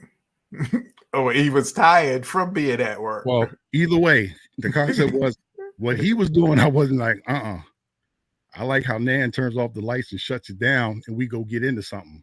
That concept I like, which at the time I didn't put together. I wasn't walking around at 11 and 10 saying I want to be self-employed. I just loved that concept of how she could end what she was doing and attend and deal with us. Yeah. I just thought that was crazy. So as I got older and realized that, then I understood what that was. So as I started working, I was like, every job I ever had, mentally in my mind, it was a part-time job. It was temporary. I wasn't going to do this the rest. I don't care what it was. The last job I had was probably the best job, you know, and I got it on a whim. And I was making good money at the time. It was a good job with a good company. The company was actually based out of London. So their ways of doing things was totally different. I had 100% medical. Vacations was crazy. For Christmas, you got off the whole month of December, stuff like that. So even at that, with all that, I still looked at that job as temporary. I was like, I'm not doing this mess for like the next 15, 20 years. You gotta be out of your mind. I wasn't put on this earth for that. That was just my mentality. So I never gave the job concept an opportunity to be the front runner, to kind of answer your question, Don. or Dan. It was never an option for me. Never. That whole thing, people, oh, you go to school and you get out and you get a job. I was like, yeah, man, not me. Everybody else, but not me. I'm doing something different. He did say, wow, mindset. I get it. That's the secret. and I'll say something that I said years ago that I heard Will Smith say. When you have a backup plan, your backup plan ends up being your plan. For those that don't have a backup plan and they're really about what they want to do, they will end up doing what it is that they set out to do. Because that's the only option. You create another option, that lesser option 9 times out of 10 is going to be the thing you end up doing. So that was something else that I didn't do. And when I heard Will Smith say it, I said, I was saying that like in the mid 80s. Oh my God. But people saying I was crazy for that. I was like, they were like, what's your backup plan? There's no backup plan. This is the plan. I got one plan. This is it. This is going to work. Why? Because I'm going to make it work. I'm going to will it to work. It's going to work. I'm talented enough that it will work. I believe in myself enough that it will work. I know I'm over here sounding like Kanye West, but that's the mindset you have to have. You're like, real talk. I love that dude for that. Like, but you have to be thinking like that. You can't be thinking like, well, if that doesn't work out, then I'll do this. Well, guess what? This will be what you do. And if you say doing whatever, picking up rocks, then that's what you're going to end up doing. You're not going to do that first choice. That backup plan will become the main thing. So, it was one plan, one determination, and that was it. And like I said, when I worked, it was just a concept to work and get money, gather up till I put myself in the right place, which all happened in 98, which allowed me to say I don't need to work for anyone financially to quote unquote be an adult and cover and do everything I needed to do financially. Right. So that was that. Nice. So DJ Dan is saying, preach, brother, preach. For the super successful, there's no plan B. That is so deep, bro. No backup. That is so deep. All right. Back to what we were talking about, the end of the first decade in 2000. We were going there. Yeah, I know. We're already starting the third. We're already 2 years into the third decade in 2000s. Wow. Feeling old now. Mind blowing. Look at these notes. So the end of 2000s, where are you now? Because we're getting ready to get into, what you got now. And I don't know if you were thinking about the radio station back then because you were on so many of them. I'll explain that. Yes, go ahead. So 2010, I'm still on Music Choice, still on XM Satellite. No. XM Satellite ends in 2009. That's when the merge happens. Man, that was a sad day. That conference call was horrible. Oh my God. All the millions of people. It was horrible. They got rid of all the urban departments, XM Radio. They had us all on a conference call. None of us were going over. None. Nobody in the urban department. None of the stations, none of the radio personalities. I think they brought some people on as the years, went on, but that initial, nobody. So that ends. The Philly, like I said, prior to that, the year before 2008, Philly ends, but I'm still doing Music Choice. Music Choice runs until 2013. So I'm still doing Music Choice. Staying afloat, still in the industry, float around because I'm still on a major platform. Meet some new people come into my life. Cat by the name of Craig Stevens. We meet up. He's kind of big brother. We're doing some things. He has a sound system, so we're doing events, and he's providing the sound, and I'm DJing. So we build a nice little rapport and relationship.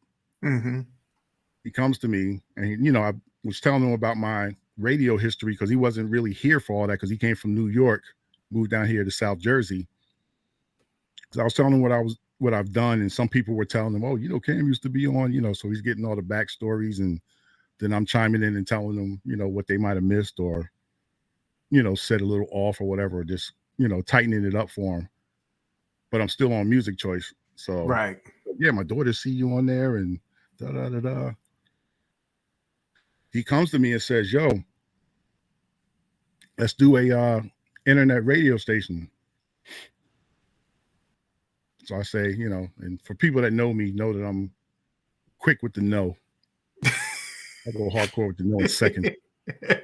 So he's like, yeah, you know, he's kind of explaining it to me and everything, and keeping it 100. I'm totally clueless about everything he's talking about. I have no idea. No, I understand nothing with the internet and having a radio station on the internet. None of that makes sense to me.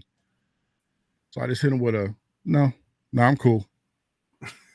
If you want to do it, go ahead, you know, but I don't want to participate. I'm good.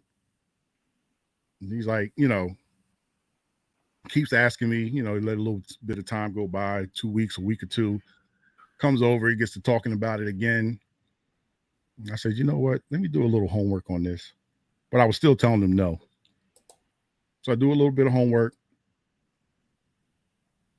Like, I was like, wow, this actually sounds like something that can be done. Like, and it's not as costly as getting an FM radio station. You know, my mindset was, you know, for you to have a radio station, you had to buy a FM tower. So, you know, right. who's around with $5 million, even if it's available, because there ain't but so many, you know,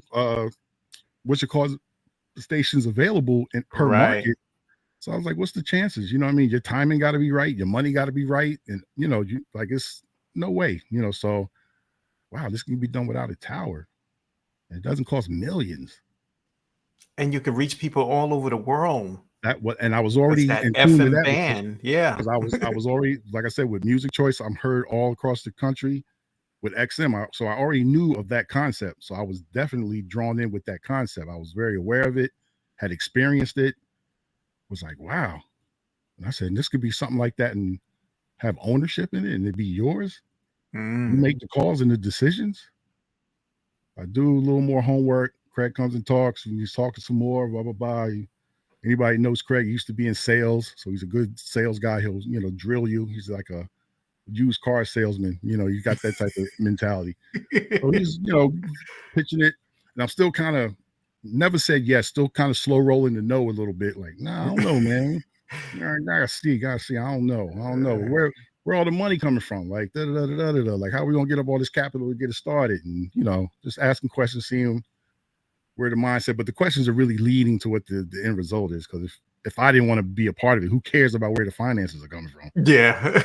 But he's explaining all that, and I'm taking all that in, and he said, if we can get partners, maybe, you know, you know, all right.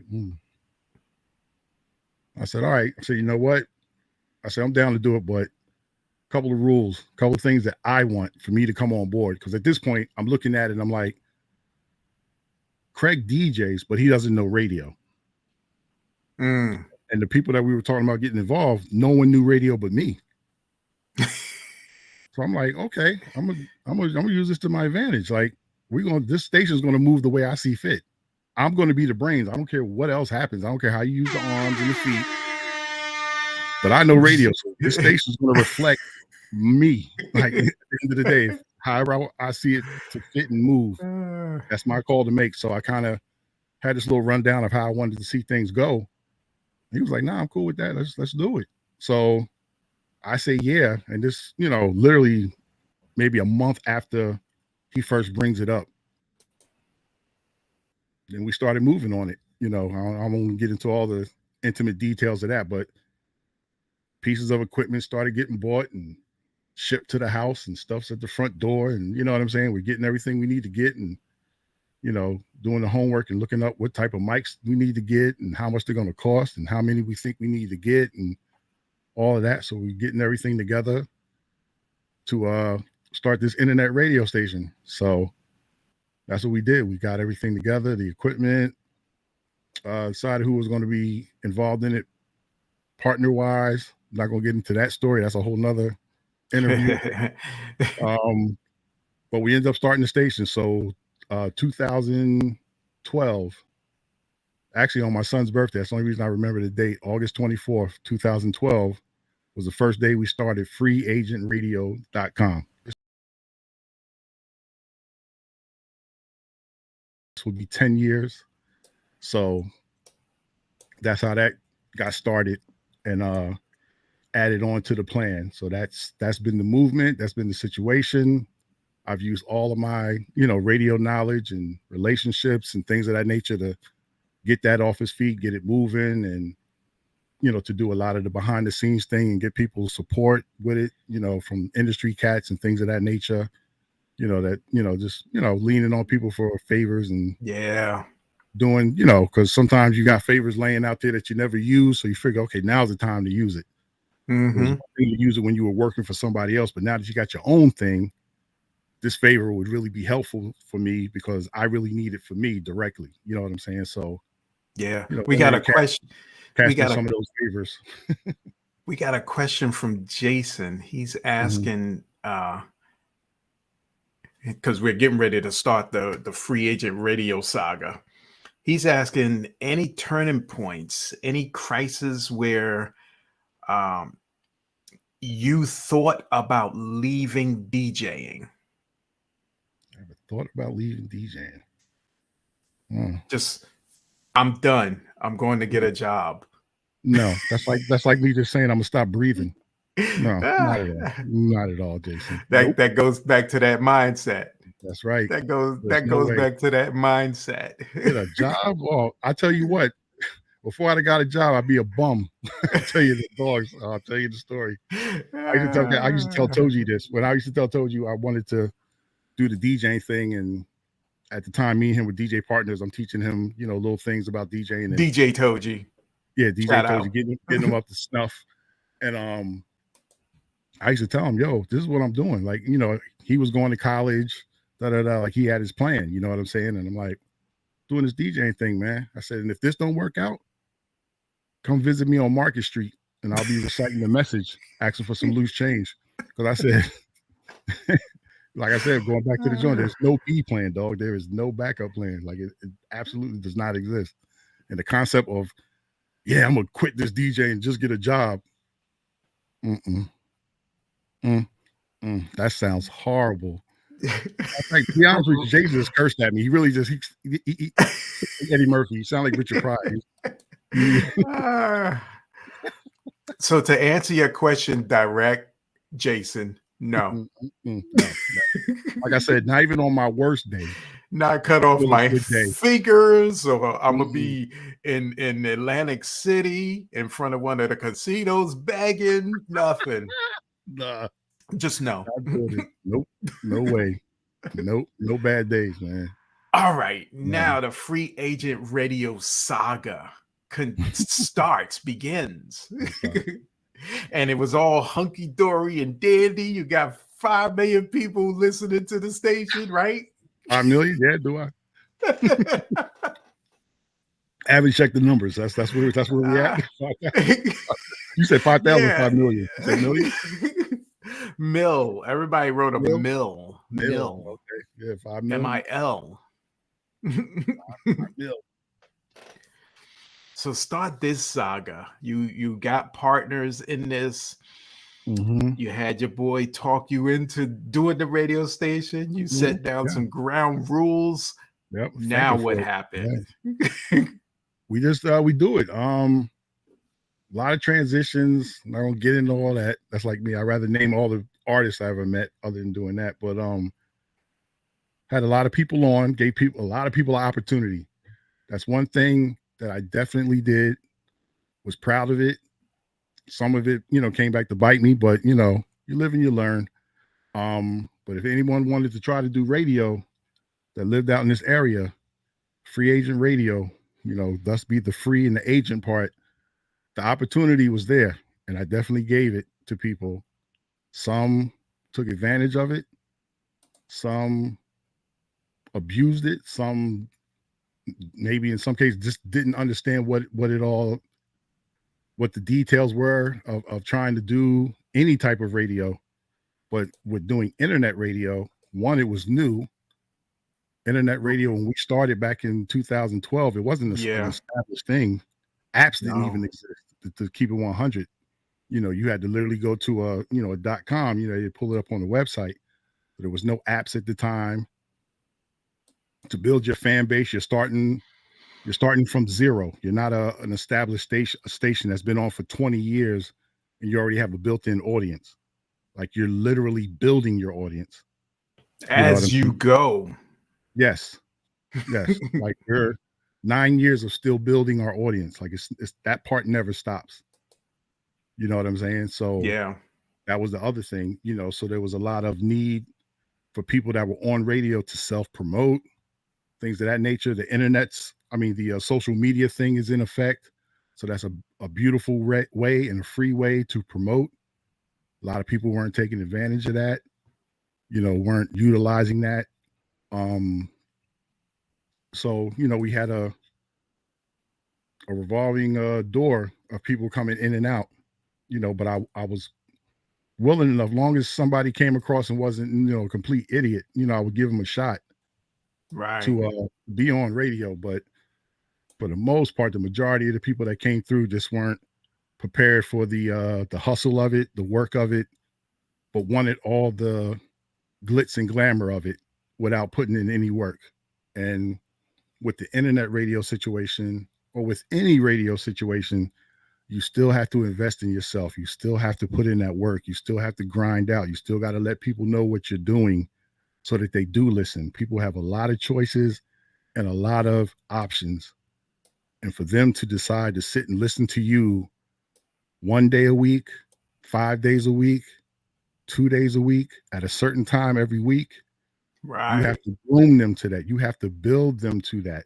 You have to give them a reason to do that. Like, it's a whole lot, and people just aren't built for it. Once again, that goes beyond just the people on air. That goes for, the people that own the station and run the station as well. You have to invest and share it and let people know about it, talk about it, give them reason to give it an opportunity, just one shot. If you don't like it, that's cool. Don't listen anymore. I get it. Everything's not for everybody, but it only takes one. Then one becomes two. You know what I'm saying? Like, it's just a slow growth. You got to start somewhere. Yeah. So that's pretty much what's been going on, for the last 9 years. It's just growing the brand. The good thing is, I bring a lot of traffic to the station. With me having the history that I have, allows a lot of people to give the station a real shot, because there are people that say, oh, I used to listen to him on Music Choice, or I used to listen to you on Philly radio. So the concept of listening to me on this platform, they'll give it a fair shot. You know what I'm saying? Then it's a little different. Being that I am the boss, I can do things the way that I see fit, where I wasn't necessarily always allowed to do that in Philly. I didn't abuse that when I was on XM. I didn't abuse that when I was on Music Choice. But with this platform, it's how I see fit. And if people rock with it, they're going to go with it. If it's not their cup of tea, they're not going to stay. They'll go elsewhere. And I get that. Like, everything's not for everyone, but there is a percentage of people that will get what it is you're trying to do when you stay consistent, that will ride with you, and be a part of what you're doing, be a part of that movement. Like, I've actually developed friendships from people that were or started out as listeners. You know what I'm saying? Wow. At this point, they're no more listeners. They're actually my friends. We're talking 8-9 year friendships where people, where we first met was just from them listening and supporting the station, listening to the station every day while they might have been at work or what have you. So yeah, it's a grind, man. And everybody's not built for it. It's not for everybody. That's why you don't see, jokingly, I'm trying to say it, this is why you don't see a lot of DJs with no internet radio station, because it takes a lot of work. It's not all about you. You know what I'm saying? Like, shout out to my man DJ B. Shout out to my man Lonnie B. There's a couple of DJs, that have their own platform and doing their thing. You know what I'm saying? But it's not a lot of cats that are doing it, It takes a lot of dedication, a lot of your time, and it's beyond you. It's not you just building you. You're building, a brand that's separate from you. So Wow. yeah, Definitely, that's the it's a vibe. grind. I know, because Mhm. anything that you do, even what we're doing here, the interviews, when you're just starting off, you have everybody starts at zero. Yep. And Jason put in the comments something about consistency, Oh yeah. and you really have to have that, Yes. because some people quit or stop before their time is ready. hmm It's And not when a you it's not a microwave situation. right, it's not a microwave. You got to Gotta set put it it in the on, you got to oven. put it in the oven on 200, and I put it not, at 400. But, well, if you can, you could put it in at 400 and still be 400, hot. 400, 350. You know what I'm saying? But Like you that. had an advantage with this than other people would have had, because you were on radio already. And like Yeah. you Oh, stated definitely. this a few minutes ago, people were already used to hearing you on the radio. Yes. So that definitely helped. That definitely gave us I'll joke and say our start number wasn't necessarily zero. You know what I'm saying? Like we Yep. started out with numbers just because of the fact I had a fan base, you know what I'm saying, that we could pull from. I'm not going to sit here and say everybody that listened to me on those bigger platforms just came over to free agent, because that wasn't the case. That would be beautiful if it happened, but that's not how it worked, because of, once again, the internet was new. You had to go on the website. Then the apps came. Everybody wasn't dealing with the apps. Back in the day Yeah. when we first started the app, some people would charge you $1 to $5 to download the app, and Some everybody people got got hip. used to not doing that. Yep. And then people got hip to don't charge for the app because you want them to download it. Then it became free. Then at that point you're trying to resell something for free that you once had a price tag on. That don't always go over good. You know what I'm saying? Because Hmm. people always remember it cost something.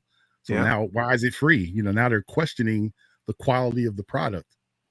Why did you go from charging something to it being free? What's that all about? You know what Mm-mm. I'm saying? Like, that's just the nature of Yeah. people.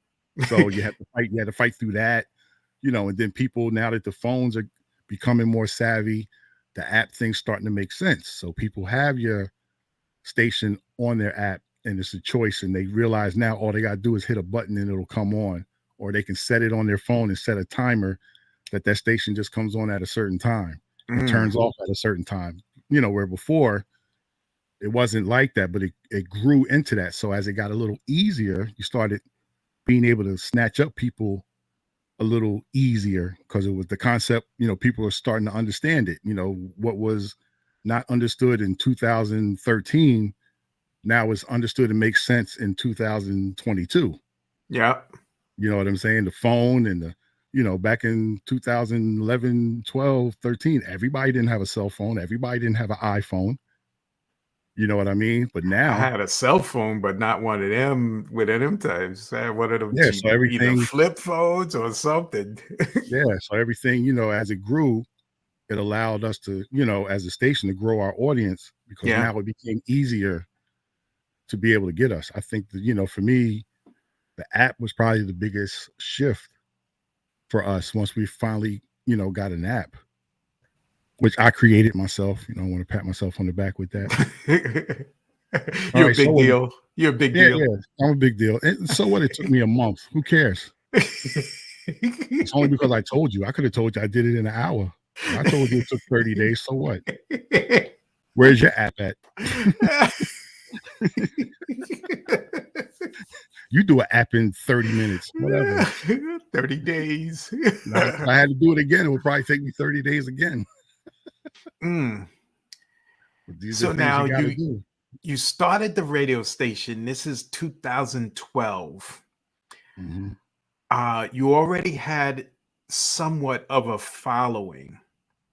How how did how did the radio differ from anything else you did? Because in my mind, you were just a player on some of these other stations. And Right. now with this, you have to be the player, the manager, the production assistant, the janitor, everything. Yes. Everything. Yep. That's where it So changed. I had to do everything. You know what I mean? Like, take us a little through that. I think it's um, interesting for people to understand the main what it thing, takes. the main thing is at this point, you know, me being DJ Cam, that hat has to come off. Mm-hmm. I just need to be the program director of the station.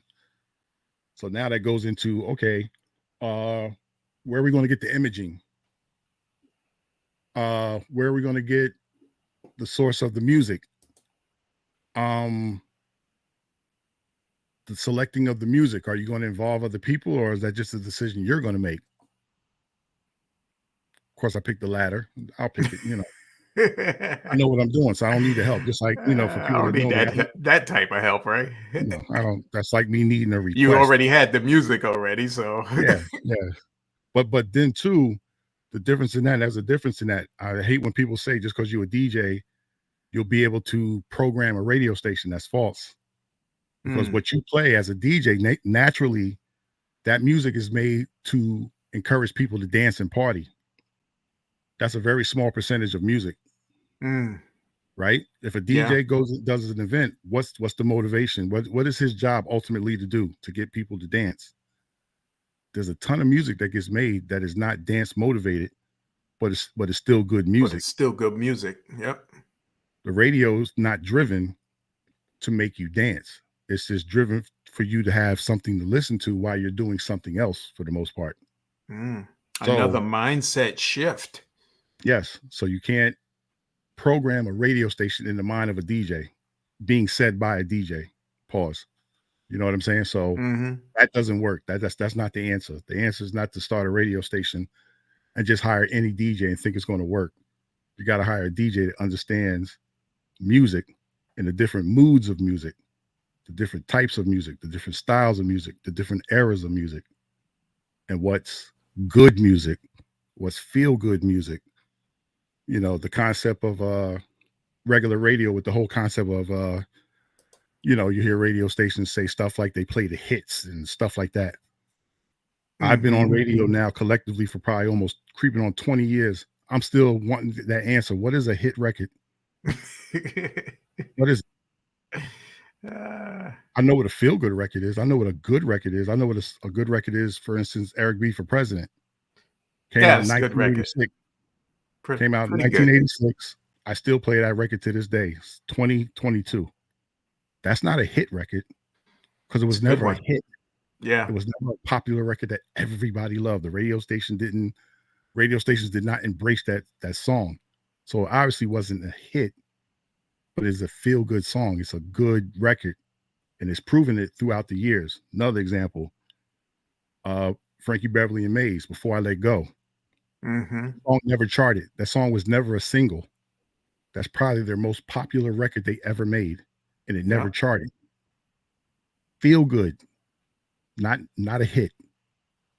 So then I asked, you know, jokingly to radio in general, what's a hit record? What is that? What does that mean for real? Because hit records don't last for 20, 30 years. Yeah. They might last for 3 months. They don't last 20, 30 years. A month, 2 weeks. So in that concept, I'm going to go with feel good. Feel good is going to have a longer run. So if I'm creating a station, I'm not chasing hit records. I'm going to chase feel good records, feel good music. I think that'll help me keep people, you know, coming to the station and maybe coming back. You know, you understand what I'm saying? So now you do one thing. You do one thing. I didn't mean to cut you off, but I just wanted everybody to know you do one thing that a lot of other DJs don't do. You keep your station clean. Oh yeah. Meaning the music, non-cursing, no bad language, anything. And that, you know, for some people that could be like, why? You know, you could do whatever you want. But my theory is you can get into places playing clean music that somebody else playing dirty music won't be able to get into. Yes. A barber shop, where they Done. have kids constantly coming in there. You Mhm. can get into those places like that. Yes, done that. Do that. Currently that. Yes, exactly. That was my whole purpose. Once again, when we started the station, that was the other thing. It has to be clean. Meaning it has the opportunity to be heard and driven anywhere. Yep. Even if people don't like the style of music, it's still something that can be played because it's not quote unquote harmful to the ears. It's not offensive. Where when you jump into the lane of saying, okay, we're going to do a radio station, and even calling it a radio station, that point when it goes dirty, to me, in my mind, is a concept. It's not even a radio station. That's a mixtape.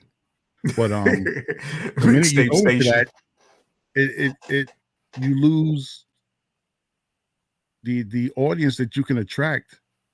To me, you've lost almost definitely more than half. I'm gonna say jokingly 60 to 70%. So now you're dealing with 30%.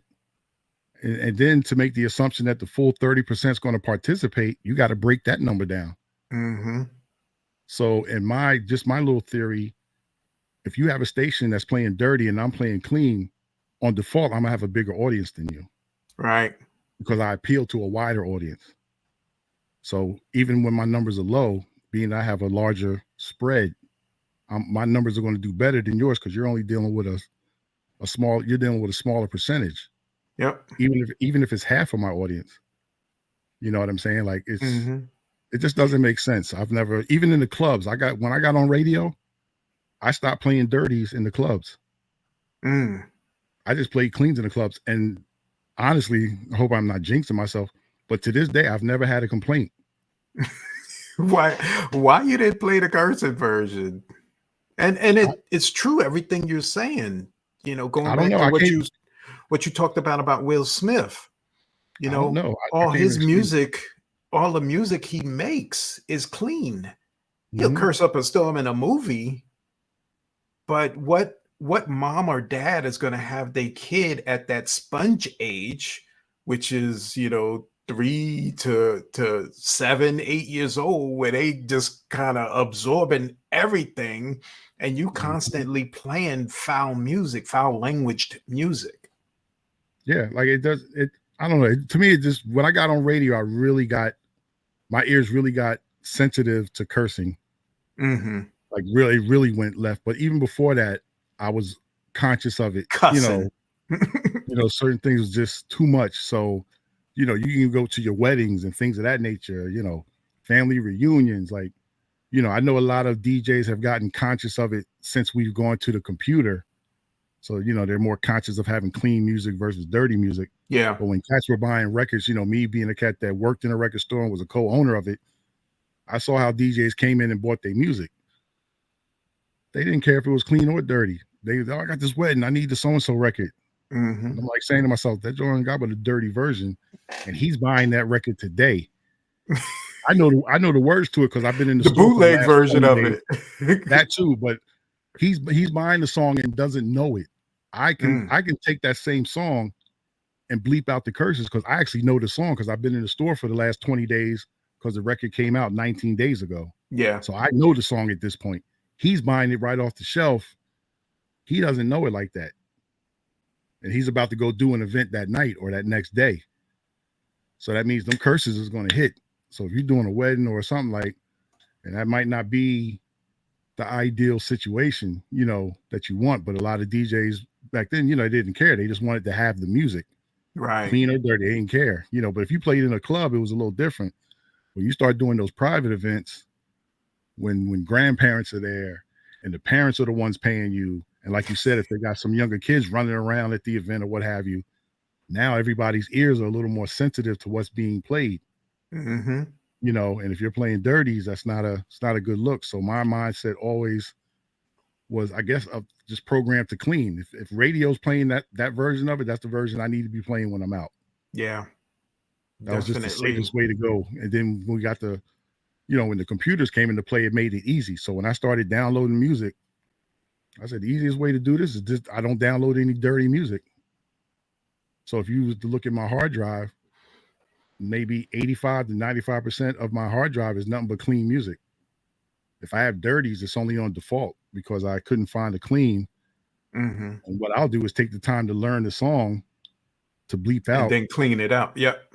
I'll do it live on the spot. I'll just bleep them out, hit the line button and take those words out, just turn the music down when those words hit, So, but that's just the way that I think. And a lot of that had to do with me being so in tune with radio, right? As a kid and growing up. And then when I finally got on radio, I think that's when it really settled in, So that's how I deal with that. But nice. So we're almost 2 hours into this. So I ain't really, time was right up there the whole time. Okay. Let's go from the 2010 to where we are now and what you're doing, what you're getting ready to do. If you want to share some of that. Let's share some of it. All right. Yeah. Well, the main thing is this: Free Agent Radio. If you don't have the app, download the app. Commercial time. That's the main thing. That's what I'm doing. That's what's going on. That's what's locked in. Shout out to my man Jonathan. We're doing a lot of things. We're not real public about what we do and what we're setting up. It just happens. But we're working on a lot of things in terms of radio, syndication stuff, and a lot of other little things. Those things are in the work in the background. Jason saying this is radio. Yeah, this is our new show. I'm gonna just interview DJKam for the rest of the time. The rest of the next 100 episodes. Let's do it. I don't care. Got enough to talk about. So we're doing the Free Agent Radio thing. Broadcast Hip Hop Network is tied in. We were partnered up, so got a lot of good things coming from that. And what else? Once again, like I said, I'm on every day from 10 to 1, Monday through Friday. Do a mix at noon. Pretty soon, we're working on me being visual with the 12 o'clock mix. So that's going to be something that we do. I won't say where it's going to be seen at, but we're going to do that. And Not yet, yes. on legal. It'll be seen on legal platforms. It won't be on any of the bootleg platforms where you get muted and cut off. None of that. We're doing it where the artists get their royalties and the money's being paid out for the songs being played and things of that nature. I'm big on that because I do have a publishing, or had a publishing contract. So I understand the concept of copyrights and things like that. So I respect it too much to, go against it. So we're working on that. So we'll be doing that sooner than later, but all those stuff will be announced on social media when the time comes. But the main thing right now is Free Agent Radio. If you don't have the app, download the app. If you don't listen, give us a listen. Give us a shot. Like I said, we play a lot of music, man. We 90s, early 2000s to the music of today. We don't play the young trap music. I kind of consider the station very adult, even though I do touch new music, but it's the right new music. On the weekends, we get into the older music. We get into some of the 80s and the 70s music on the weekends. Sunday, just about all day, is feel good music from the 80s and the 70s. Sundays, bro. That has got me out of a funk many a times. That Sunday, I'm into old school music, disco and the whole nine, old school hip hop, and that Sunday just gets me, bro. Yeah, we call it Grown Folk Sundays, and it runs from 10 in the morning to 10 at night on Sundays, all day Sunday. So like I said before, if you want to check it out. Also got a new thing that we added on Free Agent, which we hadn't done for the whole run that we've been on. Never played slow music. So I started a slow jam show that airs, the times are probably going to change, so I don't even want to say the times, but currently right now it's on from 10 to midnight, Sunday through Thursday. So you can check that out. And also Saturday and Sunday morning from, is it 6 in the morning? 6 or 7 in the morning to 10 o'clock. So we also had the slow jams as well. And that covers 70s, 80s, 90s, and 2000s. So we cover all the bases. We get into the old school, we deal with the current music. and everything in between. You know, the people say the 90s was the golden era, so we deal with the golden era, you know, Monday through Friday throughout the day, all day. So, you know, like I said before, you know, you give it a shot, you'll get a feel for what we do. If you listen for about a half an hour, it'll kind of let you know what we playing and what we doing. But you'll definitely hear a lot of new music, a lot of different music, and some music that'll be perceived as new, but it might be a song that's literally 6 or 7 years old, but regular radio never played the song. But I decided to play it because I felt as though it was a good enough record to be played and to put in the rotation. So, you know, you're definitely going to get to hear a lot of different stuff listening to Free Agent Radio. And Scene. So, that was a long infomercial. For real. About what was the station again? Oh, Free Agent Radio.com. Mm-hmm. Oh man, that is so dope. Hey, for those who don't know, the DJ interview runs on freeagentradio.com every Saturday at 3 p.m. Eastern time. Yes. I know y'all didn't know that. But we're really starting to bulk this thing up right now because, you know, we're making a lot of moves. Yep. So you can get to hear a lot of the older interviews that were done. Yeah. You know, so you get to catch up or see, you know, hear ones that you haven't heard or didn't know about at all. You know what I'm saying? So yeah, check it out, man. We're doing a lot over here at Free Agent. And we even have I might as well promote that, a new morning show, the Ray Daniels morning show just started this week. So that's from 6 to 10 Monday through Friday. It's a live show, and they're syndicated, so it's not like just locked into Free Agent, but it's a good show. So I picked them up, and we're running them in the mornings to give us that morning traffic to get the day going. Because I've always noticed when we had a morning show, it's always increased our numbers when we start out with a show and the first thing in the morning, it sets the tone for the rest of the day. So we have that in effect. I think he has a decent show, good show.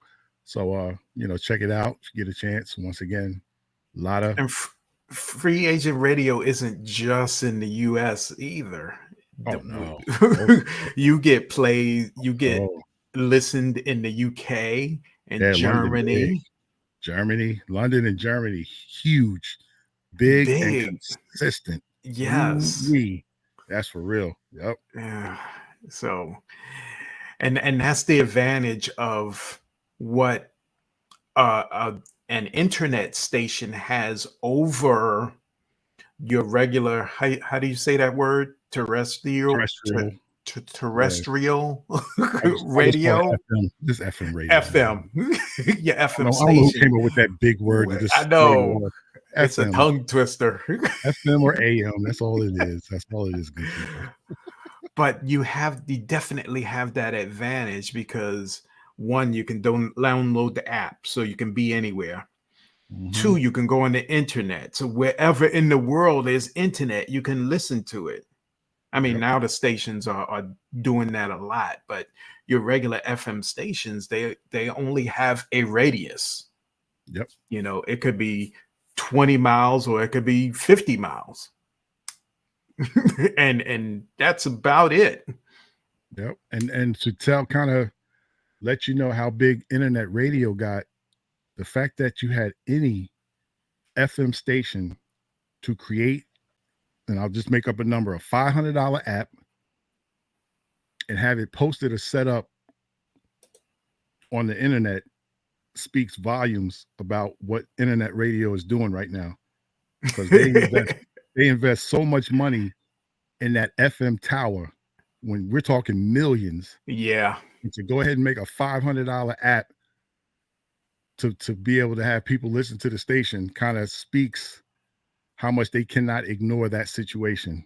Because if I own something that was in the millions, but then I had to go back and invest and create something that only costs $500 for people to still be able to listen to the same platform, that would bother me to no end.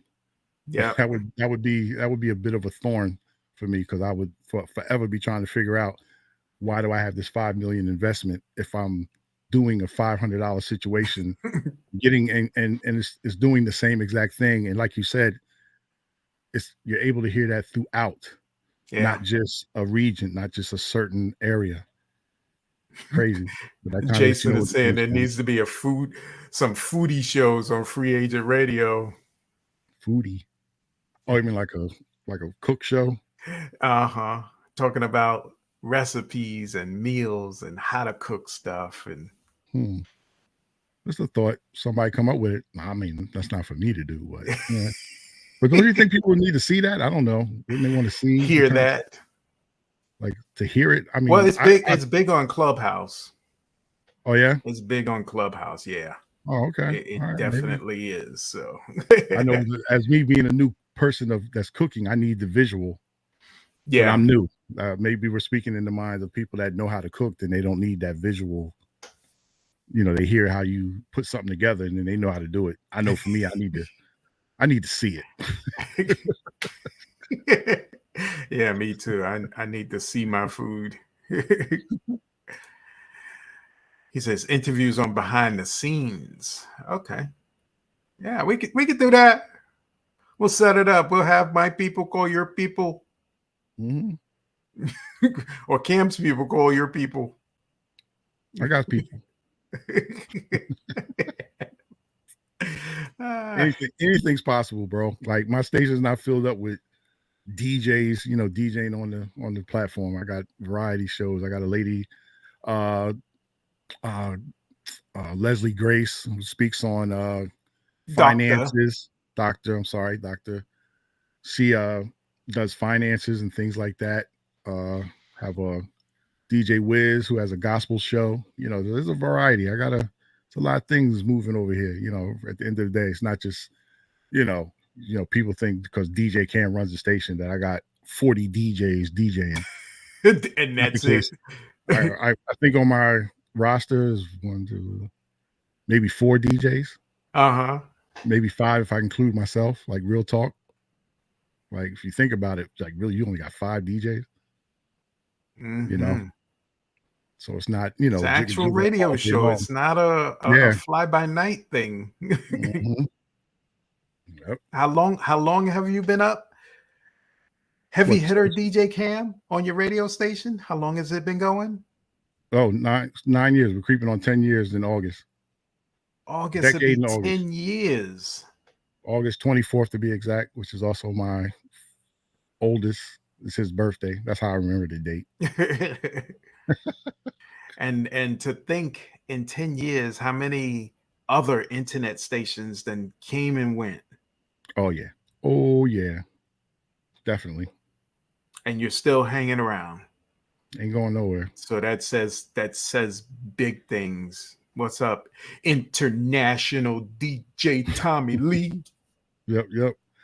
Yeah, you gotta, once again, the consistency, and you gotta lock in. I mean, if you look at my whole career, it's all based on being consistent, locked in. Like I've never been in 1 year, 2 year situations. You know, when I told you I was in radio in Philly, collectively, I've been on radio in Philly for 16 years. I didn't even mention, but just to throw that in, after 2008 of not being on the radio in Philly, in 2015, I got the opportunity to come back to radio. Same company, Radio 1, but I was on the adult contemporary station at that point.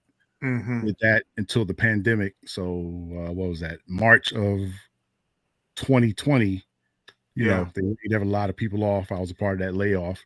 But they got another 5-year run, you know, on radio in Philadelphia, or another 6-year run on radio in Philadelphia as well. So, you know, once again, consistency is everything. You know, like I said, 16 years in Philly radio, 9 years on XM satellite, 8 years on Music Choice, you know, 4 almost 5 years on WPRB. You know what I'm saying? So it's all about putting that time in, you know. Yeah. That's how you build, you know. And then once again with the free agent, this year will be in 10 years, you know, a decade. Like that's big. Yeah. That is like, so you gotta put the time in. Mad big. I put the time in. Hit it again. Yep. Where'd it go? Oh, there we go. So delay. What was that all about? You gotta work on that timing. I didn't hit the button. I'm on that 10-year party. Yeah. Oh, but that is so dope, bro. So anything else you need anybody to know who's listening from live or the recording about Heavy Hitter DJKam, Free Agent Radio, and everything else that you've done and about to start doing again? Not just support, support a brother if you do. If you don't, that's still a level of support because that's motivation. I use that too. I tell people all the time, I base my career on an away game. I'm not the home team, so I've never been the favorite, never been in that position. So I like playing against the room, kind of that Reggie Miller concept of playing in the Garden, even though I'm a Knicks fan. But I like that, the whole booing thing. Yeah, I'll take that. You That's take it? motivation. It doesn't keep me from scoring 50. I'll go ahead and put the double nickel on you. Like that's the motivation. So if you support, thank you. If you don't, thank you. You know what I'm saying? So we're just gonna keep moving with Free Agent. Of course, me just DJing. If you need me for any DJing services, you can get at me at any social media situation at DJKam609 on Instagram, Twitter, or you can email me at DJKam609@gmail if you need me for any DJing services. But I will tell you the price, as Fat Joe says, the price has gone up, but my price has always been up. So the numbers have to be right. I just don't come out to DJ for the favor or for a friendship. The money has to be paid. This is what I do for a living. I have 2 boys that I'm raising. So there's no favors. I'm pretty sure you don't do favors at your job, so I don't do them at mine. So respect is respect. So let's show them a little about what they going to see when they go to Free Agent Radio.com, the website. Boom. This is the website. Mm-hmm. Let me take that logo from down there. And it's a simple and clean website. Nobody's coming here to find out what happened in the hip hop world. You're only coming to, you guys see my mouse going over that green icon? Mm-hmm. There's a play button right there. You click on that play button, and that's what you do. And you see in the name, most of that will always say clean. Or clean version, or somewhere in there. Even if it doesn't say it, it's still clean. If it doesn't say it. Yep. What we added, the feature we added the other day, this is brand new. You can click here to request a song. Right. And when you do click it, it will go to where you can request a song. Mm-hmm. It's a long list. It's a long list. You can do a search. I'm a big LL fan. So I'm going in there looking for LL Cool J. And now when you start typing, there's a whole bunch of LL Cool J songs. Right. You pick your song. You go let's do that one. You confirm your request. You click on the checkbox at the bottom left-hand corner, and that confirms it. Your song is going to be played. Now, keep in mind, if there's a live show on or a active show, the request won't play because, it's a live, show or a pre-recorded show. But if it's just music being played, that's when the request will happen. Yes.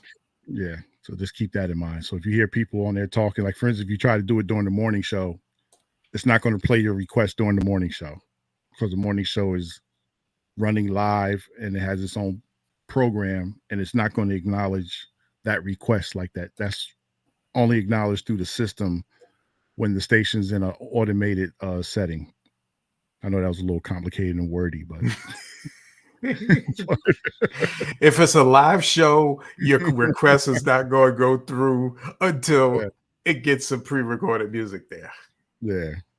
We can come in the middle where you see the broadcast schedule and see everything that's playing and what's playing now. Currently. This says on the air. You get your top 10 songs that's playing on Free Agent right now. Yep, it rotates. That rotation changes probably in every hour. The settings and the numbers change. Look at that. Black Rob. Whoa. Nice. R.I.P. Black Rob. And it's it's not just one type of genre. You know, you go from Faith Evans to Black Rob to DJ Khaled. You know. Mm-hmm. So this is dope. I just wanted everybody to see that. Let me stop sharing. Get you back up on the stage. Mm-hmm. But definitely, my brother, we are gonna start to wrap this thing up. Anybody have any questions to our live audience? And shout out to everybody that's tuned in, listening. Appreciate it. Yes. On the live air and the re-air. Thank you. Yes. Especially the guys on the live and especially the people who is going to watch the replay. Thank you so much. This was the finishing of the 40 years and we just had to get this in. So thank you, Cam, for providing everybody music for this long. We heard from Cool DJ The Red Alert, giving Cam a shout out earlier, and this has just been so dope. And it has to end. Well, the interview does, but the interview, yeah. We're gonna keep promoting and doing everything so you guys can come on, start following DJKam, the radio station, freeagentradio.com, and everybody who's associated with us. Download the app. Download the app. Download the app. Download the app. I think I heard that somewhere. Download the app. Yep. It's on Apple and Android. Yes. Download the app. You might want to download that app. Yeah. And shouts out to everybody who's tuned in and download the app. Download the app. Matter of fact, shout out to download the app. My brother Cam, we are gonna sign off. I thank you so much for thank you for all of this. Man, this has been like it. So let's take them out. Thank you guys so much, and we will see you next time on the DJ interview. I am your host, Harry the Big Dog, and we had Heavy Hitter DJKam. You can look for DJKam at DJKam, Instagram, DJKam 609 and all the social medias. Also, you can probably look at freeagentradio.com. Yes. So thank you guys so much. We'll take a quick look around. Jason is saying this on point. Tommy is saying what app? Not what radio app. Base radio app. We got great show. Download the app. I think somebody caught on. Download the app. Yeah. In case you didn't, or in case you can't see that, it says download the app. Free Agent Radio, that is. Oh, but thank you so much for this interview and putting us in your world. Heavy Hitter DJKam. Thank you, brother. We're gonna take this out of here. All right, one more time.